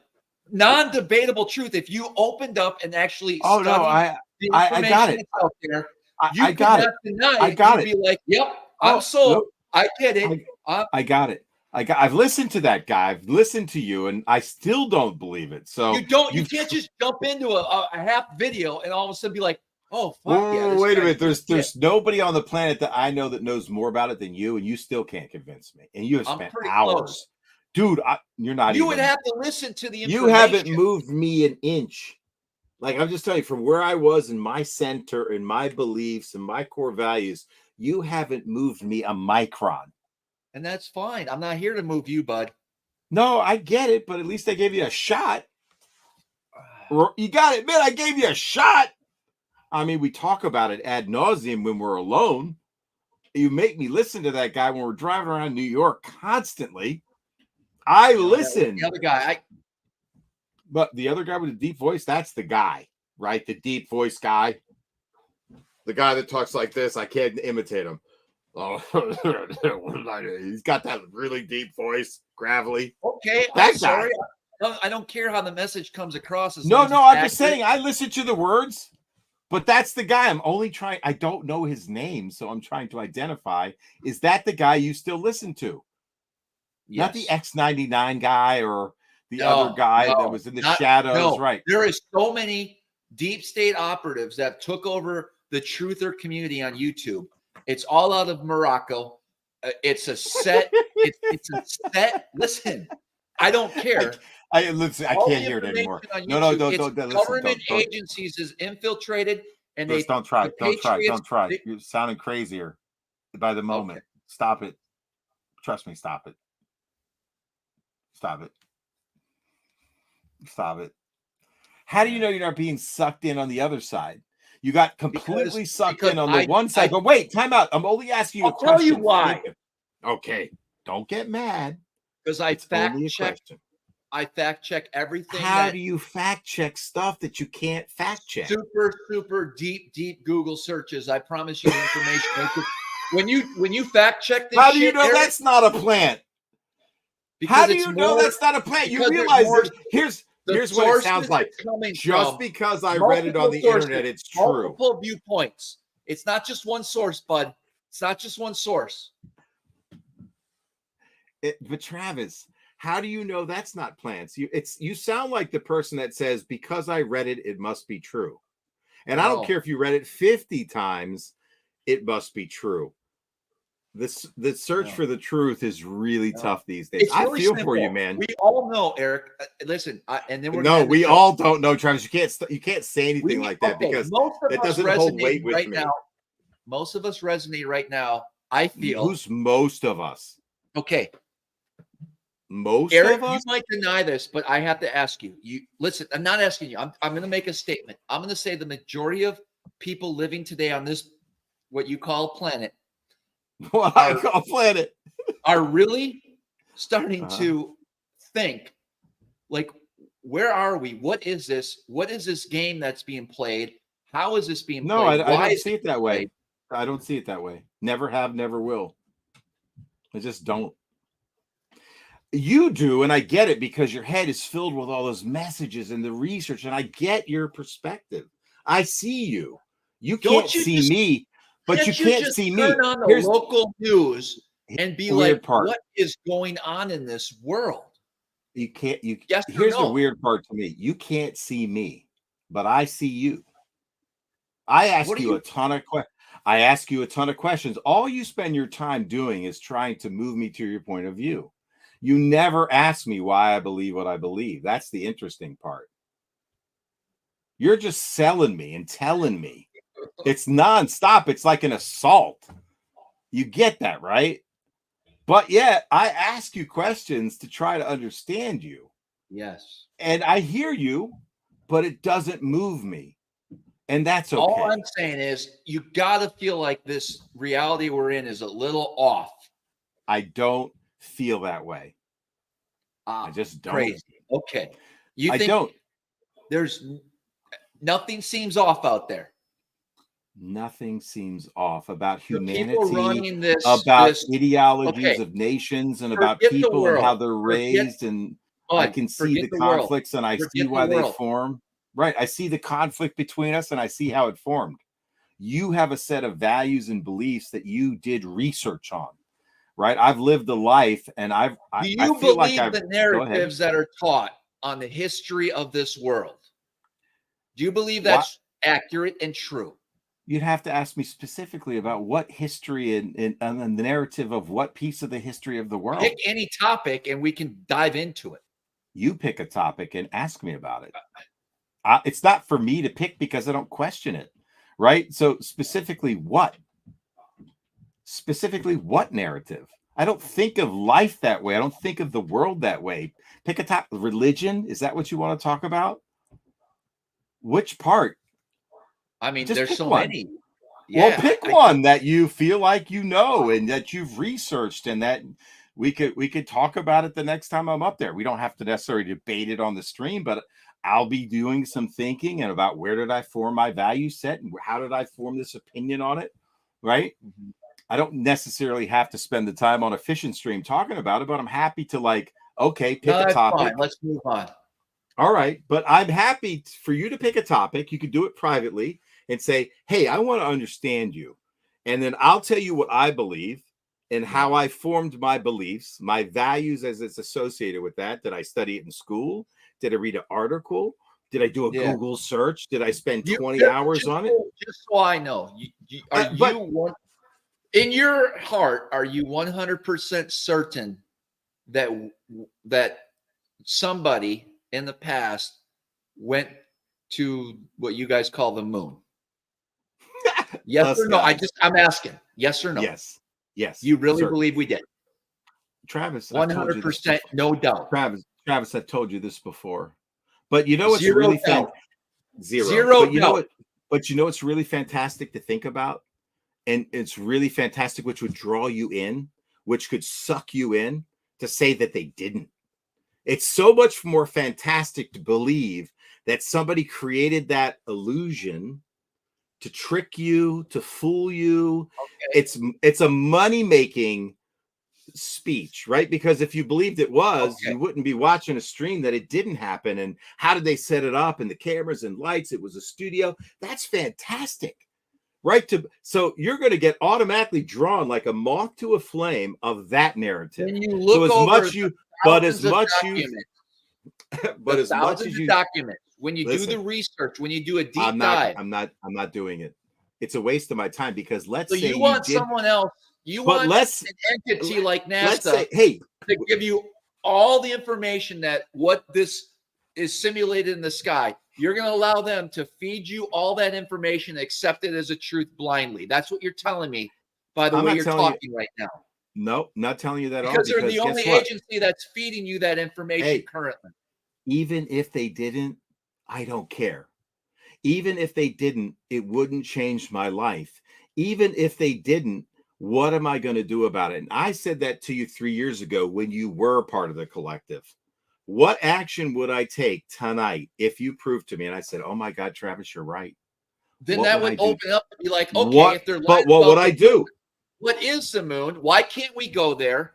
What else are they lying about? Why are they lying about it? And what you do could they spend, not want us guess to what? know? You could spend your life whipped up in a furious furor, which you are in this froth about all these things that aren't true. And what do you do about it? You spend time listening to it. It gets your brain going. And then what do you do different? The only thing that I see you do different, which I do different with you, is I want clean water, clean food, stuff to make my avatar grow right? Those are the things I care about. That's right. Unless it doesn't matter, because it doesn't. doesn't. Because Whatever you believe. If you believe, because it's preordained, right? Like no matter what I do, I've already made the choice, right? I've already made the choice Eric, to do this, do that, do the other thing. I'm I'm gonna tell you pre-programmed. something right now. I have no free will. Everything's pre-programmed. I can make no different choice. What's the point of fucking living then? I want to live. I want to believe I have a soul. I want to believe I have a brain. I want to believe I have a choice. Where does your soul go? Why don't they tell us about the soul? I really love what you said about the astral plane. I thought that was beautiful. It was nice. Your wife was in the car. You were talking about that. You didn't cry when somebody died. You didn't feel emotion because you knew you're going to see him again. So for you, death was a beautiful thing. I go, wow, that was interesting to me. And I thought about that, right? Because, I don't subscribe to the traditional things you read about those things, right? I might believe there's an afterlife. I'd love to think that, right? I'd love to think I had a former life, and maybe those are some of the things I think about, right? Those are the things that speak to me. But the things that don't speak to me are conspiracies and nefarious things, and everybody's out to fool us, and the government's doing this, that, and that. I don't fucking want to hear it, bro. I really don't. It wears my avatar out. What I want to do is get on here and spread some light in the darkness. And I want to experience the waters of Lake Ontario as if they are real, as if this is a life worth living. Yeah. Because the other side feels like it's not. And it's this quest for like finding lies and false stuff. So it's like search for darkness or search for light. I choose to search for light.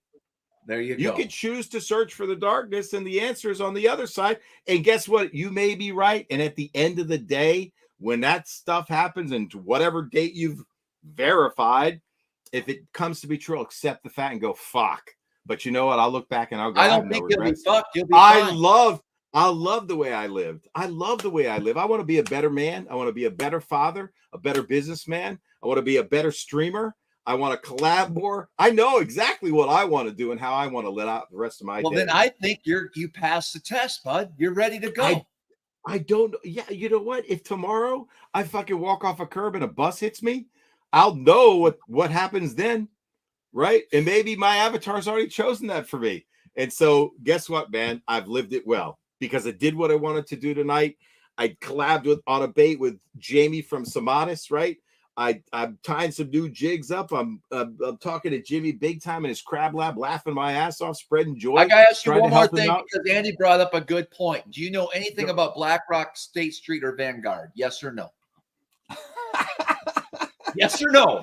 You mean like Vanguard funds and BlackRock Financials? Once you start doing the research into those entities, you're going to be like, what are we? Where are we? Why are we? What are we doing on this freaking reality?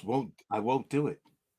Okay. I'm not gonna because my avatar, if that's the case, or whoever I am and whoever's up there controlling me, if that's truly what's happening, has chosen not to, as that path is not open to me. I will not do it.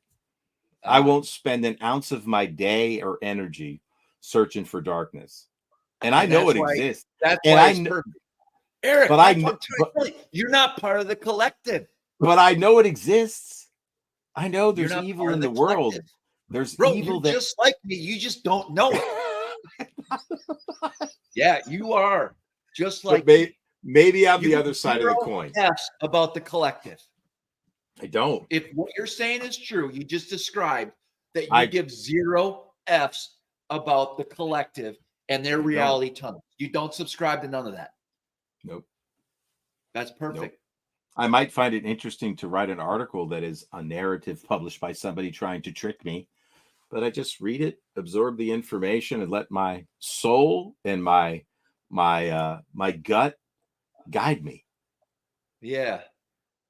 From a young age. I don't know where I got it, but that's what I feel like. I know what I care about. You know, I still cry when I lose people on this planet. You know, it hurts me to think about the turmoil in the world when people die unnecessarily. Yeah, I mean, I want clean air and water for my kids. I believe in the planet Earth, right? I believe in Mother Nature. If I think about Native Americans, if you believe they're real, right? Like when I talked to Will about the Mohawks and the tribe and, you know, his ancestors and the things that they believe about the earth and how they run their democracy, I think it's beautiful. I'm curious about that. I ask him questions. Every civilization has their own reality tunnels. I don't see it that way. I see it like it's life, and that's, you could call it a reality tunnel. I call it life. I choose to say it's a life, and I'm living it. There you go. And I'm going to have a certain amount of time on this planet, which I feel is real. You have to. Why wouldn't you? Well, some people don't. This simulation's good, man. They got us tricked. I don't believe anybody's trying to trick me. They're not tricking. I do have questions about where it all come from. You know, do you believe in the Big Bang? Do you believe in creation? Come on, like, bro. That's what all those. No. There's the creator God, right? You know, and how God created Earth, right? You've read the stories, right? That's the religious part. Then you've read about the Big Bang, which is the scientific part. And then you've got you, which says it was, I don't know, where did all that come from? Have you ever thought about that? How did the people that are controlling the simulation, where did they get all that technology? No, who is it? Whoa. It's you, man. But where did I come from? But where did I come from? We are the same. But okay, then. But I mean, so they just got deeper questions, right? Just got deeper. So whether you believe in the religious track, the scientific track, the simulation track from Travis Manson, and we're all the same, we're all one, we're all God. Okay, but where do we come from to be able to do that? That I can't answer right now. You can't answer right. So that's the tough one. That's maybe where faith comes in. And I don't know, man, but isn't that the age-old question? Two sides to it. You've introduced a third that I never heard about until you started researching those crazy things that you hear and subscribe to, these deep research things you've done with 40 pages of Google searches, and you've created this story in your mind, right? But where did your stuff come from? Has anybody answered that for you? Fascinating. These are deep questions, man. Yeah. And I'm sober, and so are you. Well, you're not completely sober, but I haven't had 2 beers. You know, I'm not smoking a joint. I mean, right? I'm just having this conversation on a fishing stream. But you can't answer that either. And that's a pretty deep one for you to answer, to believe what you believe. Right? Sure. Right, because the people that have that religious belief know how it was created. The people that have the scientific belief know how it was created. You as a simulation, you believe that it is that, and it's all us combined together, right? And it's just one simulation, and there'll be a next one that I choose. And I know you create your own reality based on. But where did I come from? Bro, come on. You know, right? How am I supposed to answer that? That's what I'm saying. You have to be able to, or at least the only theory I can come up with is we chose not to know. It wouldn't be fun if we knew. Right. I think that's we're all one. We're all the same. Isn't that called faith in the Bible? Perhaps. No, it is. Do you have faith? Not in that reality tunnel. No. See, you want to know. You have to know. Like I already know what happened based on the chronological order of this earth and the lies that we've been told by government officials, by schools, by universities, by everybody. I know exactly what's going on. Everything is mathematical in its equation on how this world functions. Everything. Wait a minute. I'm still waiting for the presentation. It's all the same. I'm still waiting for the mathematical presentation you promised me in the PowerPoint. Bud. Well, you have to show me in a PowerPoint. Do you think that 2040 just came to somebody's head and they're like, oh, 2040 sounds great? No, it goes back to the chronological order of everything. I know you keep saying that, but you haven't shown me that. And I thought you were going to put a paper together so we could research you on YouTube. Didn't you say you could prove it mathematically? Yes. I know all these thoughts are swirling around your head, but you have to at some point be able to put it into a coherent sentence and not just say the word mathematically proven. You have to show. Jersey Bates review. I'm just going to let you know this. If you do some research on Einstein was basically a puppet for the controllers of this world to make you think that he was the genius he is. All they did was groomed him just like they do today to everybody else. He's just a groomed puppet. He's no fucking genius. Okay, so anyway, let's get back to your mathematically prove it equation. He's or pretty paper. accurate. It's an algorithm. Are you going to prove it? Do you even know what an algorithm is? Those are big words. Do you even understand what that means? Well, mathematically and how everything's applied, it seems pretty accurate on how all these different moments in history line up with each other. Okay, what I'm saying is you said to me once you could prove it mathematically. I think what you meant to say, the people you listen to can prove it mathematically. You've heard the mathematics behind it, but you can't repeat it because it's so complex. Is that what I'm to understand? No. Okay, have you ever written down any of the math equations, and would you even know how to like complete the math equations? Yes. You would. I would. Would you entertain us with sharing the screen one day and showing us your PowerPoint? All right, guys. Obviously, we're no.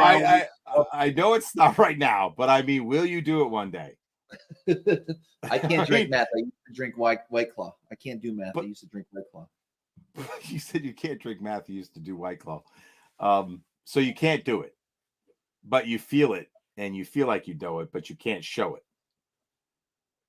Right? Yeah. Okay, I'll accept that as a thinly veiled surrender. I don't know what that is. Anyway, man, we're at an impasse again. It's okay. You're clearly not ready for your math presentation, but I encourage you to master the math. If you're going to say you can prove it mathematically, you got to back that up. And I get that you're not ready, but I do want to see the math one day. Yeah.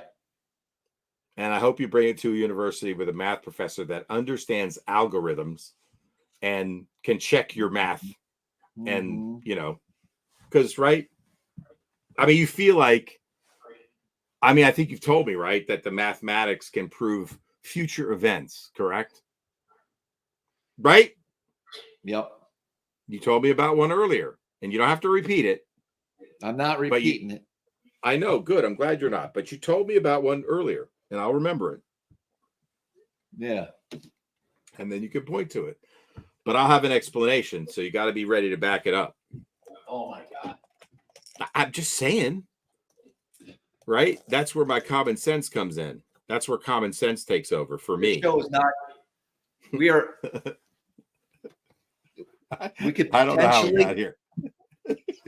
You guys might be glad you stuck around. Potentially, there's this could get interesting tonight. What do you mean? You got somebody. You wearing gloves the whole time. It's already interesting. You and your black gloves.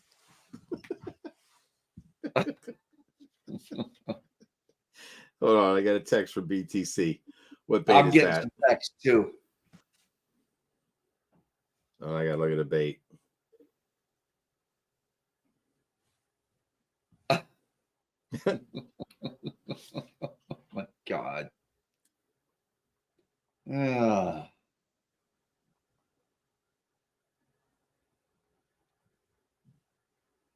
right, what do we do at this point? I don't know, man. What do you want to talk about? One week we do like the most amazing fishing show on the planet. Well, yeah. Oh my God. I'm gonna settle down. Okay. All right. What do you want to talk about? I don't know. We're not going all night because I do want to get out duck hunting tomorrow. All right. And but I got to get out. We got to get this boat ready. We got to get ready to get. Listen, when you guys come up here, it's probably going to be the most epic fall fishing you've ever experienced. So that's what I'm focused on. All right. So what's the boating setup? Who's going to be with who? I don't think it matters. I think we can jump around. I think we'll be next to each other. Okay. Right. I got you. All right. So when's everybody arriving? Sunday. 10-4. All right. Halloween is Monday. Yeah, you can show up Saturday if you'd like. Okay. Cool. Cool. All right. Got it, bro. I'll be ready to go. I have my smallmouth bag. I've got a dedicated smallmouth bag, dude. Yeah. I think it's pretty good. How are the comments here? BTC. Dude, I didn't look at any of them when we were talking for like 15 minutes. Involves his wife making money. Okay, Scott, let's talk about that. My wife makes a considerable amount less money than she did where we previously came from. And to be honest, we're pretty much even right now. There you go. Okay. Congratulations. Not that it matters. Truly proud of you, bro. Truly proud of you, bro. Truly proud of you, man. Truly proud of you. What else we got? I don't know, man. We'd have to go back. I think it's one of the ones you're gonna have to watch again and read. Wrap it up in a straight jacket. BTC is if this is a real BTC, you know how people change yes. Yeah. BTC and Pete. They've been going at it. So listen, we don't have a lot of instigators in the chat. We had some Hoop Baller 887 in the auction. That was a couple years ago. Yep. But I can see why Pete gets banned from most live streams. So he's feisty. He's feisty. He keeps it interesting. You got to give him that, man. Nobody is safe. Zero people are safe when he's on the stream, right, Pete? What? Brian came in. Pete said Brian came at me. I was nice to him. BTC, is that really you, BTC? Maybe we should bring BTC on. Send that guy a link. Let's see if it was him. Let's see if there's an imposter BTC out there just trying to stir the pot. Who knows? It could be somebody that was upset with Pete that's masquerading as BTC, or it could be BTC. How many people think it's really BTC? Raise your hand. I don't know. I don't know either. Because Pete was on the stream last week when BTC was on, and Matt was talking about why he had to ban Pete.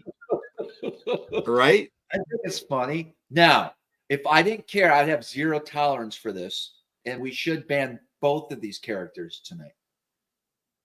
Well, what if it's really BTC?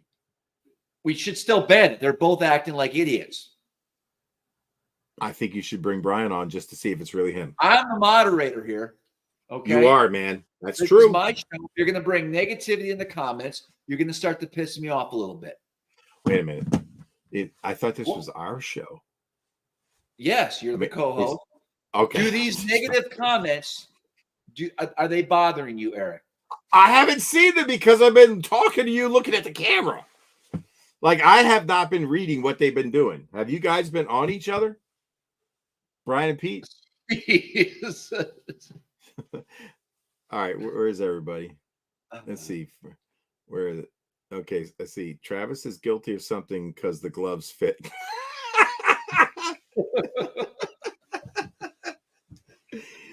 Jig Squad says they hurt my feel. I don't know, man. I'm lost.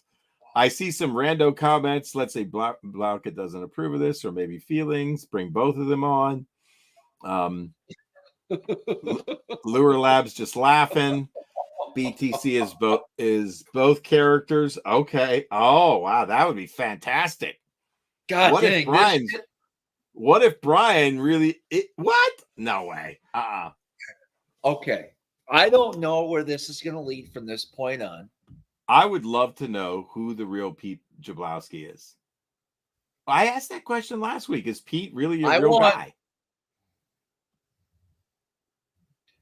Yeah.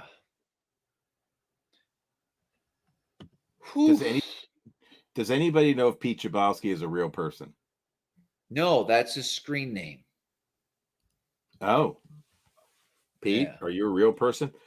Kayoyo's 7th. That's the guy with the Jesus thing. All right, tonight's guest. A lot last week. This isn't something I want to do right now. I do want to get to bed. Okay. I got stuff to do. We'd like to welcome. What happened? Well, the real BTC stand up. We lost him. What happened? I don't know. Where'd he go? He was on twice, and now he's gone twice. I see him. There he goes. BTC! What's up, man? What's going on, Holmes? Were you on the comments? You saw me? That was really you. Yeah, it was me. Okay. What you talking about? So now we got. So Pete, if you have an email, Travis will send you the link. Pete won't come on. He's a troll. All right. That's what I don't get. Here's the problem, Pete. Like, this is the part I don't understand. You're bragging about you made all this money and you're this smart guy and all this other shit, but then you got so much free time to just waste being a fucking meaningless troll. I don't understand that, dude. Like, why?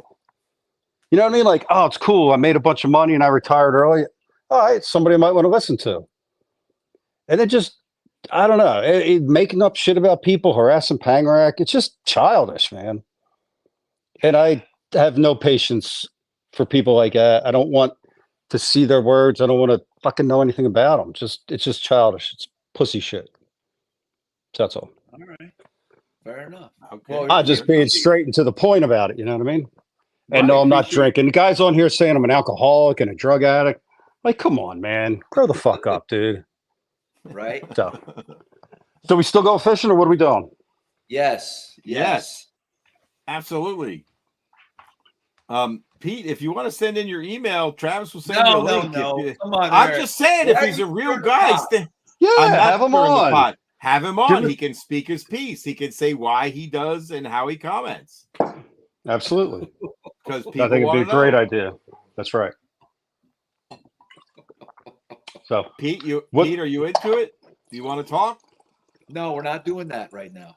Why not? Hey. Eric, Travis? ain't happening. It's not happening. I just made the offer. Okay, you are the moderator. We are going to move on. We're going to have the super vote on this show. You know that, right? I mean, well, hold on. Wait. Let's give the guy the opportunity to say he will or he won't before you say it's not going to happen. Okay, that's fair. And then you could shoot it down, but he ain't gonna come on. Pete, would you come on? Wave cards, and I said we all drink during this show. It makes it less painful. Yeah, that's what I do. This fucking guys call me an alcoholic. What a pussy.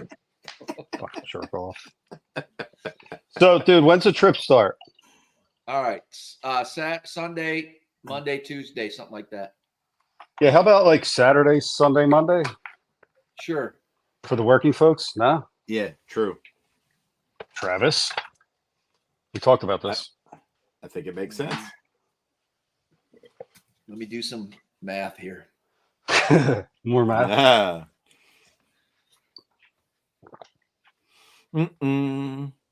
Travis, what are you just waiting for comments to pop on the screen? Now you're focused I don't on know. the comments. Come on, dude. Stop it. Stop looking at that screen. I thought we had a good show, and then I kind of went off, and then you brought me back down, and I'm not jumping in that conversation. No, that's fine. You have before, and I thank you. And I've learned my lesson. Right, I thank you for your moderation. And Travis, we're going to have a hell of a good time up here. Travis is in a different space than he was before. When he was with the collective drinking a bottle of wine every show, he was mean. and now he's not. I mean, he still gets a little fired up, but at least we can have a conversation. I can ask questions. He doesn't ask me many, and that's okay. I don't take it personally. He does lay down gauntlet questions for me all the time, and that's fine. And I speak what I think is my truth. So we're baby talking, -1. Which is cool. Exactly. At least we're talking, which is good. Let's talk about so it's way better than it used to be. See that fish, Eric? So Matt, remember last week we had that whole issue with Dave and the steak and JP, and so I talked to Matt.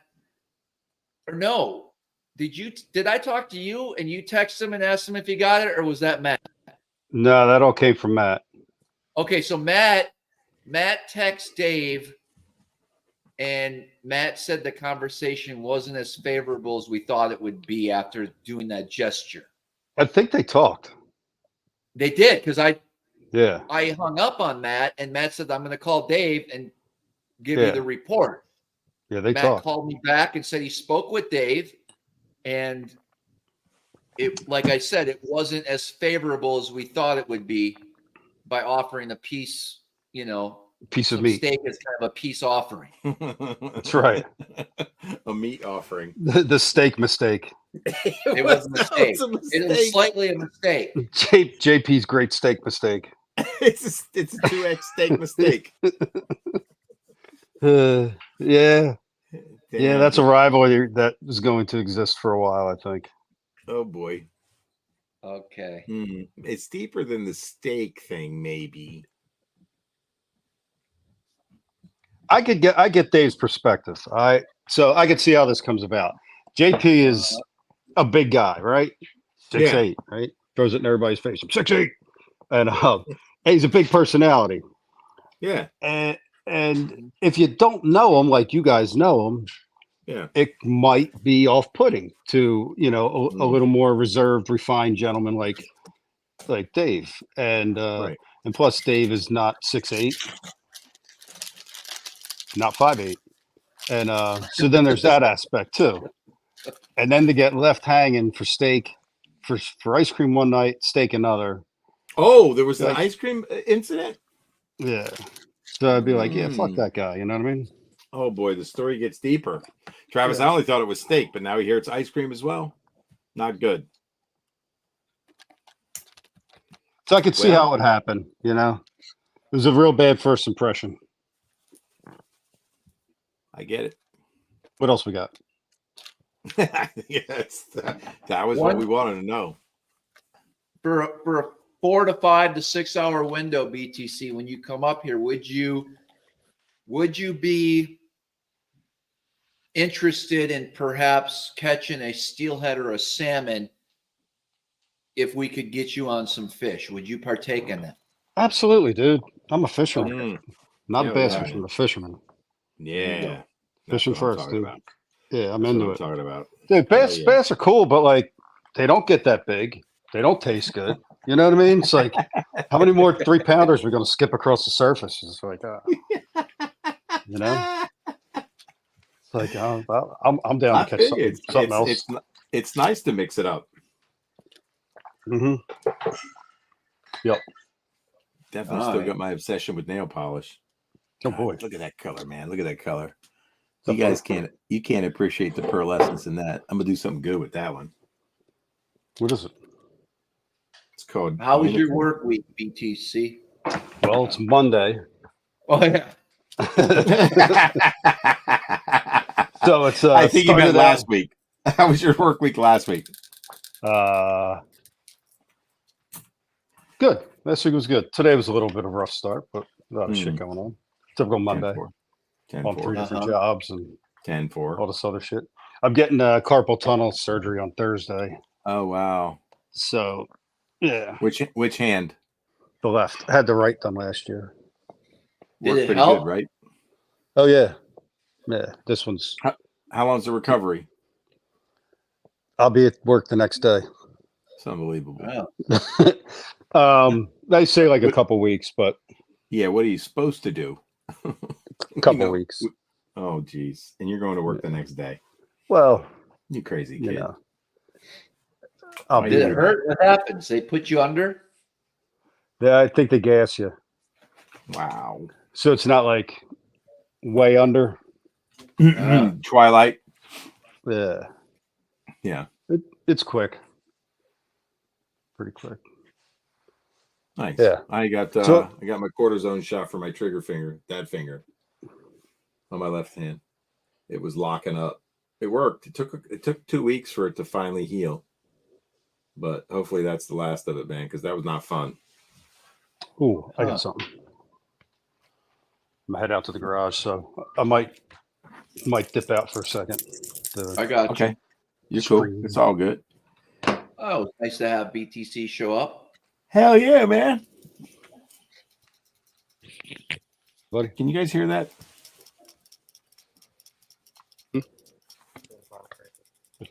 Anything? Yeah, I could solve his carpal tunnel without surgery, but I don't want to go there right now. Why not? Proper nutrition. Okay. What does he got to eat? What it's what he is eating. What is he eating? Beer and pot. According to that fucking idiot. Oh, hell. That's funny. Yes. What you got in the garage? Yeah, well, hold on. So what am I eating that's causing carpal tunnel?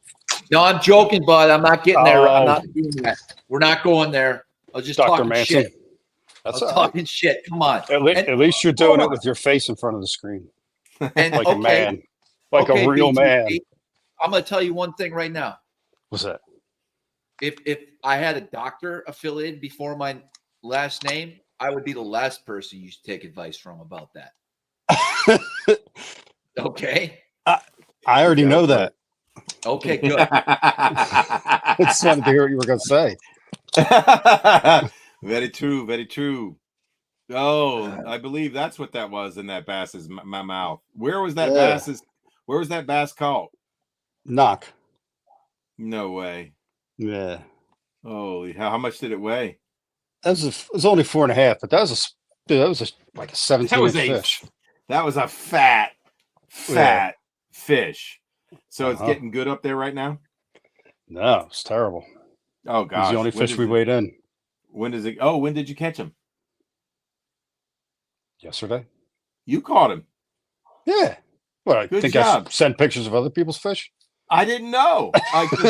You're like, what is that bait? And I'm like, at least I knew the bait. But anyway, how did you present that bait? Well, so fished the dirt with Keith yesterday. Yes. And he said we're fishing shallow. Yes. Fishing shallow grass, frogs, Yes. buzz baits, yes, glide baits, that kind of stuff. Yep. So in the interest of his boat and stuff, I had my shit cut way back, which I hate doing. Yeah, I understand. And the bite really was a shallow bite, but okay, we just didn't get on it the right way. A lot of it was timing. Let me guess, the Cohen brothers won? Nah, they don't drive that far. All right. It wasn't I on the thought we were talking flats. about Chesapeake. Nah, not Chessie. But anyhow, we ended up like looking for them, checking some deep stuff, and found a bunch of fish in a cove out in the middle of the cove on some cribs, in like 12 foot. Okay. 12. And really the only thing I had in the boat was like a football jig. So, I dropped the jig on them a bunch of times, couldn't get them to bite. And I'm like, I gotta try something. And I happened to have like a pack of these that I ran into Kumar the week prior. Yeah. And he's like, hey, try this. I'm like, good. I've been wanting to try that. So I took my glide bait rod that I wasn't using, and I had a VMC 4/0 that VMC power shot hook that's got the swivel on it. You know what I'm talking about? Yeah. And fashioned a drop shot and put this thing on the drop shot rig sideways. Very cool. Yeah. I thought I was going to smash him because there was a bunch of fish there, but there's the only one I could get to eat. That's unbelievable. How long did it take you to get that fish to eat? Probably about 10 minutes. Did you watch him come over and eat it? Nah, man. Like I don't know how everybody else is seeing it. Travis, I'd like to hear your opinion. But it certainly seems to be mine and Keith, and I'm in the back of the boat, so it wouldn't matter. But when they're not aggressive, when they're a little bit negative, as soon as you put that beam on them, they ain't liking it. They're like, gone. Interesting. You running into that, Travis? I do not let that affect my reality. That doesn't even cross my mind. I have zero emotions tied to the live scope affecting my fish, and therefore it doesn't. Damn. Your fucking story. If you don't understand that and how this reality works, whatever you think is relayed in your reality. I cannot stress this enough. If you think that forward-facing sonar is going to mess with your fish, guess what? It will mess with your fish. Okay, Travis, stop. Why are you so angry? Stop being angry. Do me one favor. I'm dead serious, you guys. You don't have to be angry. I'm joking here. Yes, he does. You don't have to be angry. Yes, he does. Travis, just go full screen on yourself when you're going to hit them rants, dude. I love them. Travis, it may be that you're fishing for fish that have never seen a lure on Lake Ontario, and Brian's fishing for fish that get shot every week with a. I don't think that's how that works. This is exactly how it works. That's why you moved away from here, bro. Because you're tired of not catching them too. I don't blame you. Anyway, Brian, how heavy was your drop shot weight? The heaviest one I had in the box. Yeah, which was probably what, quarter, 3/16? This is so crazy. At least a half. Oh yeah, okay. That's all. That's all I had. But dude, I had 20-pound line on a heavy rod. You were getting the with 20-pound line. That's all I had, dude. That or braid. Awesome. I know you told me it was on a swim bait, right? Wait, was it braid to fluoro, which is even worse? Because you probably had a short leader on. Or did you have like all 20-pound test? This is crazy. Like, do you believe that if you had lighter line, you it was fish to bite? Yeah. Wait, hold on, Travis, stop it. I'm asking, and now I'm trying to talk about fishing. So we heard your point. Doesn't necessarily mean we have to agree with it. I don't think you're going to convince me or BTC. Maybe BTC. But you're not convincing me what you say. I got an open mind. Right. I'm willing to listen to everything except for a troll. Guess what? I heard him. I processed it. All right. I don't agree with it, which means I'm open to what he said. I heard him, but I'm not accepting it. I'm trying to talk about your group of fish, 20-pound line, and now I'm asking you a different question. Yes. Do you feel like if you had lighter line, you might have caught more? Okay, great. That's all I wanted to hear. Oh, yeah, always. If you feel that lighter line makes a difference, then it will. If you don't, then it won't. Sometimes I think it does, and sometimes I think it doesn't. It's situational. Well, then it will. It will show that in your reality when you fish. Shows it in my fucking results.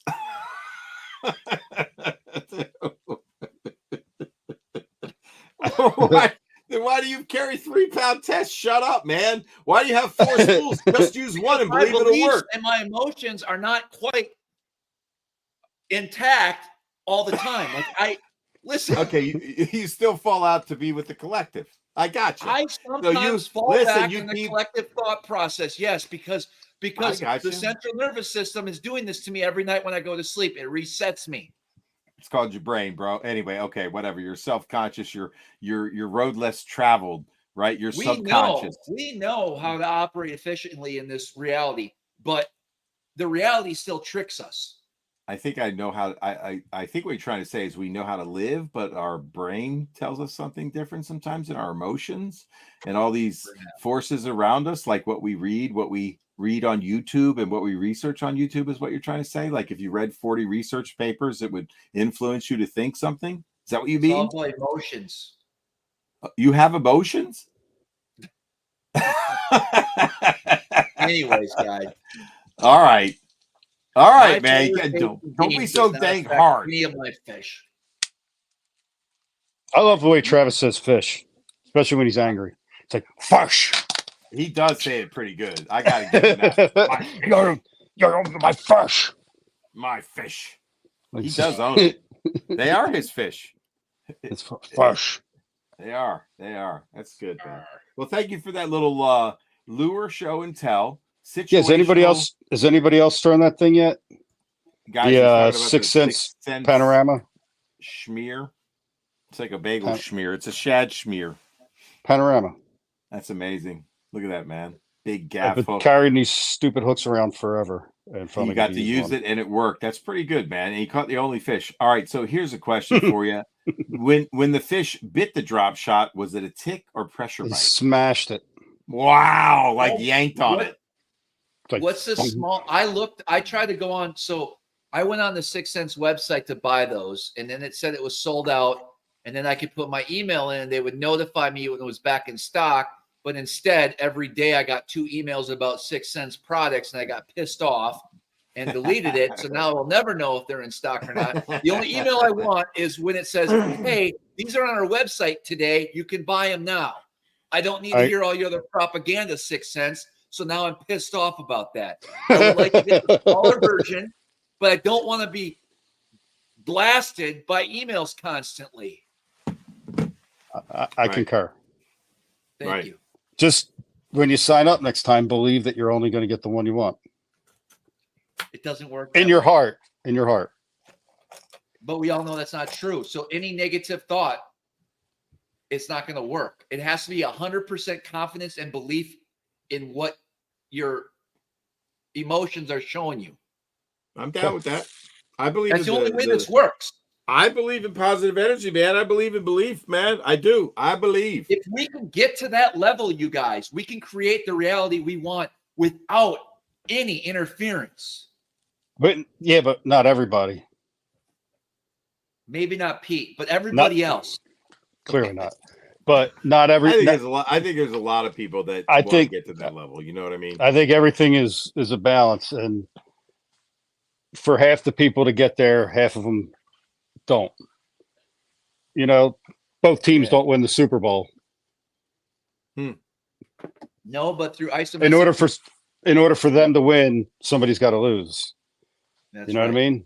And I think the whole world works like that.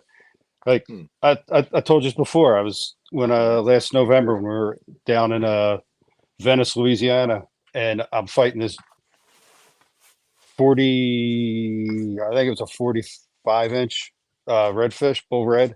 It was amazing.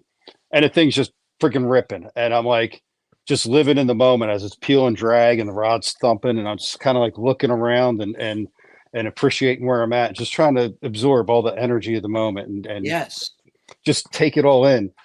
And that's I'm thinking to myself, this is everything. This is the shit we live for. It's like, this is amazing. And at that moment, it dawned on me that on the other end of my line, while I'm having the most amazing moment of my life, on the other end of that line, this fish is having the worst moment of his life. And in order for me to have this, he's got to pay with that. And I had been kind of had this whole process going on in my head for a while, and it came back. And I'm like, man, maybe it really does work like that. The whole universe operates on that system of pluses and minuses. And you know, I got friends that go fish every day and catch them. Well, not everybody can. Somebody's got to go out and skunk. So, that's me. I'm going to pay the price for everybody else. Interesting perspectives. Yeah, that's it. That's all I got. BTC, that was good, man. Thank you for that extra fishing moment, which I did not expect. Yeah. Ooh. Pretty stoked you caught a good one on it. That thing was fat as all get out. Yeah, that was the 6.5-inch one. There's a smaller one, like 5. And there's a bigger one, right? Yeah, freaking 9-inch, dude. Oh my gosh, that's huge. What did Ye Kumar have? Did he have all the flavors? I don't know. He handed me a pack. Here, try this. How durable is that? How durable? Pretty durable, because after I caught that one and I drap shat it for a while, and then he's like, all right, let's head back to the grass. I was like, all right, let me pitch this thing in the grass. So I was flipping it in the grass, and it's a 2-pack, and they're both still here. This, started ripping a bit, but the hell, dude, I'm ripping it through grass, milfoil and pads, and it looked amazing, dude. Like, just a big old slab of. That's one thing. Plastique. I don't have a lot of experience fishing with you, BTC, but you'll pull out some weird shit and try it. And sometimes it works. I've had the same experience. True. Not all the time. No, very true. Very true. More times than not. Very true. Yeah. Oh. Yes. Yeah, something. What else you got? Something special. I think I was telling you Keith made a new bait. Oh no. What do you got? This is his new design. It's the freaking sickest action on this thing. That's a wild looking bait, man. Yeah, so it's a 10-inch glide bait. Is it a choppy or a glider? Oh, it's a glider. It's got a wheel. It's everything, dude. Oh, you could do both. Oh yeah. Who makes that? What? Black Talon baits. Yeah. So he actually molded a 10-inch gizzard shad. Can you bring some of those baits up here? Mm-hmm. I want to take 3 or 4 hours. Listen, if we have a calm day with some sun, I want to take 3 or 4 hours or 2 hours, hour and a half, and I want to throw nothing but those baits. Peak lunar pull. You still messing with that? Those big baits? No, the lunar pull. The what? Lunar pull. The lunar pull? Pull. Yeah, like, you know, the peak times according to the no, I don't believe in any of that. Nope. Not no more? But you used to. I never did. Oh. What? Well, Brian stopped lying. Huh? Brian, did he? In my reality that I lived and experienced with Travis, there was a time you were messing with it. There was an app. Yeah. Yeah. If you believe in the app and what it tells you with confidence, then yeah, you're gonna have a better day than you thought you would. All right. Okay, but you used to believe in it. Can you at least say I used to believe in a lot of things. I used to believe that the sun was 80,000 million miles away. Now I realize it's pretty local to right here. It ain't that far away. And what? I love it, dude. I do too, but I can't hear much more. I think I'm filled up for the evening. Oh, it's amazing. Ooh, the white one. How many you got? Just one. I had a guy. We were offshore. We were offshore the other day. Brian? We were way offshore. You guys, we were way offshore the other day, and it was flat calm. And he looked out and he said this to his buddy with a straight, dead serious face. Yeah. I didn't say anything. He looked to his buddy and said, "Man, you can see so far here. You can almost see the curvature of the Earth." First of all, I was like, okay, you believe this is a planet. And then second of all, you believe you can see curvature. I almost about freaked out, but I continued on my way, located some bass, and we caught them. I just had to share that story. I freaked out. You would really freak out over that? He does. I was disturbed. You can't be disturbed about that. Because trying to get people to not believe that everything that we were taught is, I mean, come on, dude. This is how we were raised. Like, if you're going to be disturbed about something, I would start with all the gender nonsense. Not that I want to go into that topic, but that's preposterous. Hey, let me see that other glide bait that time. I'm trying to bring it back to fishing because I'm no, not that one. The first 10-inch one of the new design. Listen, Eric, I listened to you going off about that shit earlier. Okay. What you mean with Travis? Yes. Yeah, I got you. I got you. He was going bananas, dude. I was texting with Britt Carnwright. That's the one. You got two. No, it's the same one, dude. He's got the same Brian, deal. stop it. Brian. It's the same one. It's color changing. It depends on the lights. No, Brian, you have two. You have a bone colored one and that one. What? They're the same bait, aren't they? Aren't they both 10 inches? Yeah. Yeah, it's 10 inches, dude. Yeah, it's the same one. I didn't try to trick me, Brian. Same one. You crazy, dude. All right, man. It's 10:30. I'm a little hungry. Hold on. Tim. Who's calling? You assume that all pilots don't believe that, but I know plenty of pilots that are questioning exactly what you're saying there. So it's not all pilots. All right. Well, what else you want to talk about? Unless it's fishing, I think I've had my fill. So wait, Travis, what are you trying to throw these things for? Muskie? There you go. No, we're going to try to catch some bass on them, right? Because I'm going to need a deposit for throwing these baits for muskie. Yeah. No. What if a muskie eats it? Is he gonna have to pay the deposit? Depends what you believe. There ain't no muskies around there. Oh, they're not? I'd like to give him a try. Maybe bring some really cool glide baits that are a little smaller. Dude, the smallmouth go ape shit for the bigger one. Here's my experience throwing glide baits. And you end up hooking them in the head and they wear it like a hat. I did it one time, like I really devoted part of the day doing it. And then Eric and I okay, different. Remember that one time before, and then Eric and I did it once this spring. So one thing about those glide baits is the smallmouth will show themselves in almost every cast. Like, yep. But I can never get one to bite. Well, it was crazy how many would follow it. It hasn't been my experience. I'll bring all the Savage Gear baits for you. And I think that we need to pick a different time of day with a little bit of weight. Pete. It's for you, bud. First beer of the night. I'm parched out here. He probably hung up. Pete, no, he's back. Nah, see, just watching. Listening.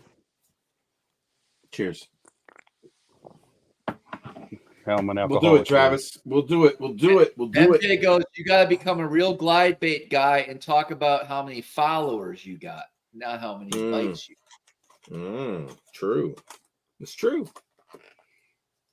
It's true. It's true. It's part of the game. Yeah. I mean, you know that, whatever your name is. Brian. Yes. You know that's the truth.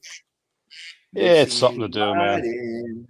No, that it's you get a lot of followers, man. I don't care if you're the best one on the planet. It's a challenge sometimes, man. It's the grind.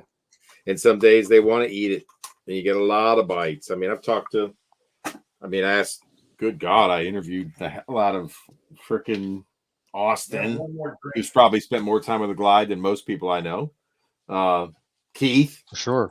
I mean, he would answer any question I asked, and I was curious about his experience with it and wanted to know his perspective. And you had him on Bass U, and he had a great episode. You know, I was on that episode too, but I mean, hung out with him to Ike Live, and he's just a super generous guy with his information, you know, because he loves doing it. I mean, Brian, you've spent a lot of time behind a glide bait now. You've seen it, right? Yeah. Oh yeah. And I'm sure I don't throw it a whole lot when I'm with him, because if he's doing it, what's the point, right? I mean, and we're fishing. He fishes it like a jig, you know, like this isn't the California bomb cast. You know what smallmouth bite fish? Right. Travis, I'm talking. I absolutely think they would, Travis. You burn that thing around, you probably would get smashed. It's pink. Smallies love pink. What is that? Triple trout? That's a triple. It's one that's meant to be burnt. So if they're chasing bait, man, in the spring or fall, like when you get on the flats, you know what I mean, and you're burning a spinner bait, they should eat that. That would be fun. That's the big 250 you threw. They were following the shit out of that thing. Yeah, that's what that bait gets. Really? Actually, people say it's a great bait. I haven't thrown it much. That's a big bait, dude. That's the homicide glide. You get the treble hook for the headshot. I can't remember. It's called a homicide glide. I can't remember who makes it. Austin sold it to him. But literally, Brian, when we were throwing the glides, it was midday high sun, 0 wind. Not a whisper. Flat, slick, calm. Tough conditions. And Travis is not an expert with a glide, so he doesn't know what to do. I'm pretty good. I can work a rod pretty good, bud. No. Okay. What do you do when you have a follower? How do you trigger a bite? This is for Travis. You slam your rod on the water in a figure-8 pattern. I think the look explained it all. Travis went, "What, me?" Oh, believe me, we're both novices. I'm marginally better than you, Travis. Marginally better than you. I've caught plenty of good fish on like these wake baits before. That may be the biggest lie you ever told. But it was a good one. It made me laugh my ass off. I didn't know what you were holding. I guess what I need to do, BTC, you need to bring your best glide. Eric, you bring your best glide. And that's my best one right there, Travis. Ah. See that one? It's a reaction bait. Oh my gosh, I'm getting hot. It's getting half jerk bait. It's getting hot in here. Man, I'm getting thirsty and hungry. I didn't have dinner yet, so boys, I think I'm gonna wrap it up. What do we got? What do we got? I got nothing. Anything on the board? Tim, if you go with a high-powered telescope, it comes back into view. That fuck. I got experiment is done. It's been done. Don't leave me. Out, Come on, eh? Travis, take over, man. You rock on with your high-powered. All right, guys, listen. I want to talk screen. to Eric and BTC after the show. So listen, we're gonna wrap this up. I can't do it anymore. I just can't. I'm full. I'm sorry. I can't do it anymore. Can't do it anymore. As always, until next time, we'll see you guys on the water. We'll see you with the telescope. Periscope. You on the water. I didn't mean to end the show. You could keep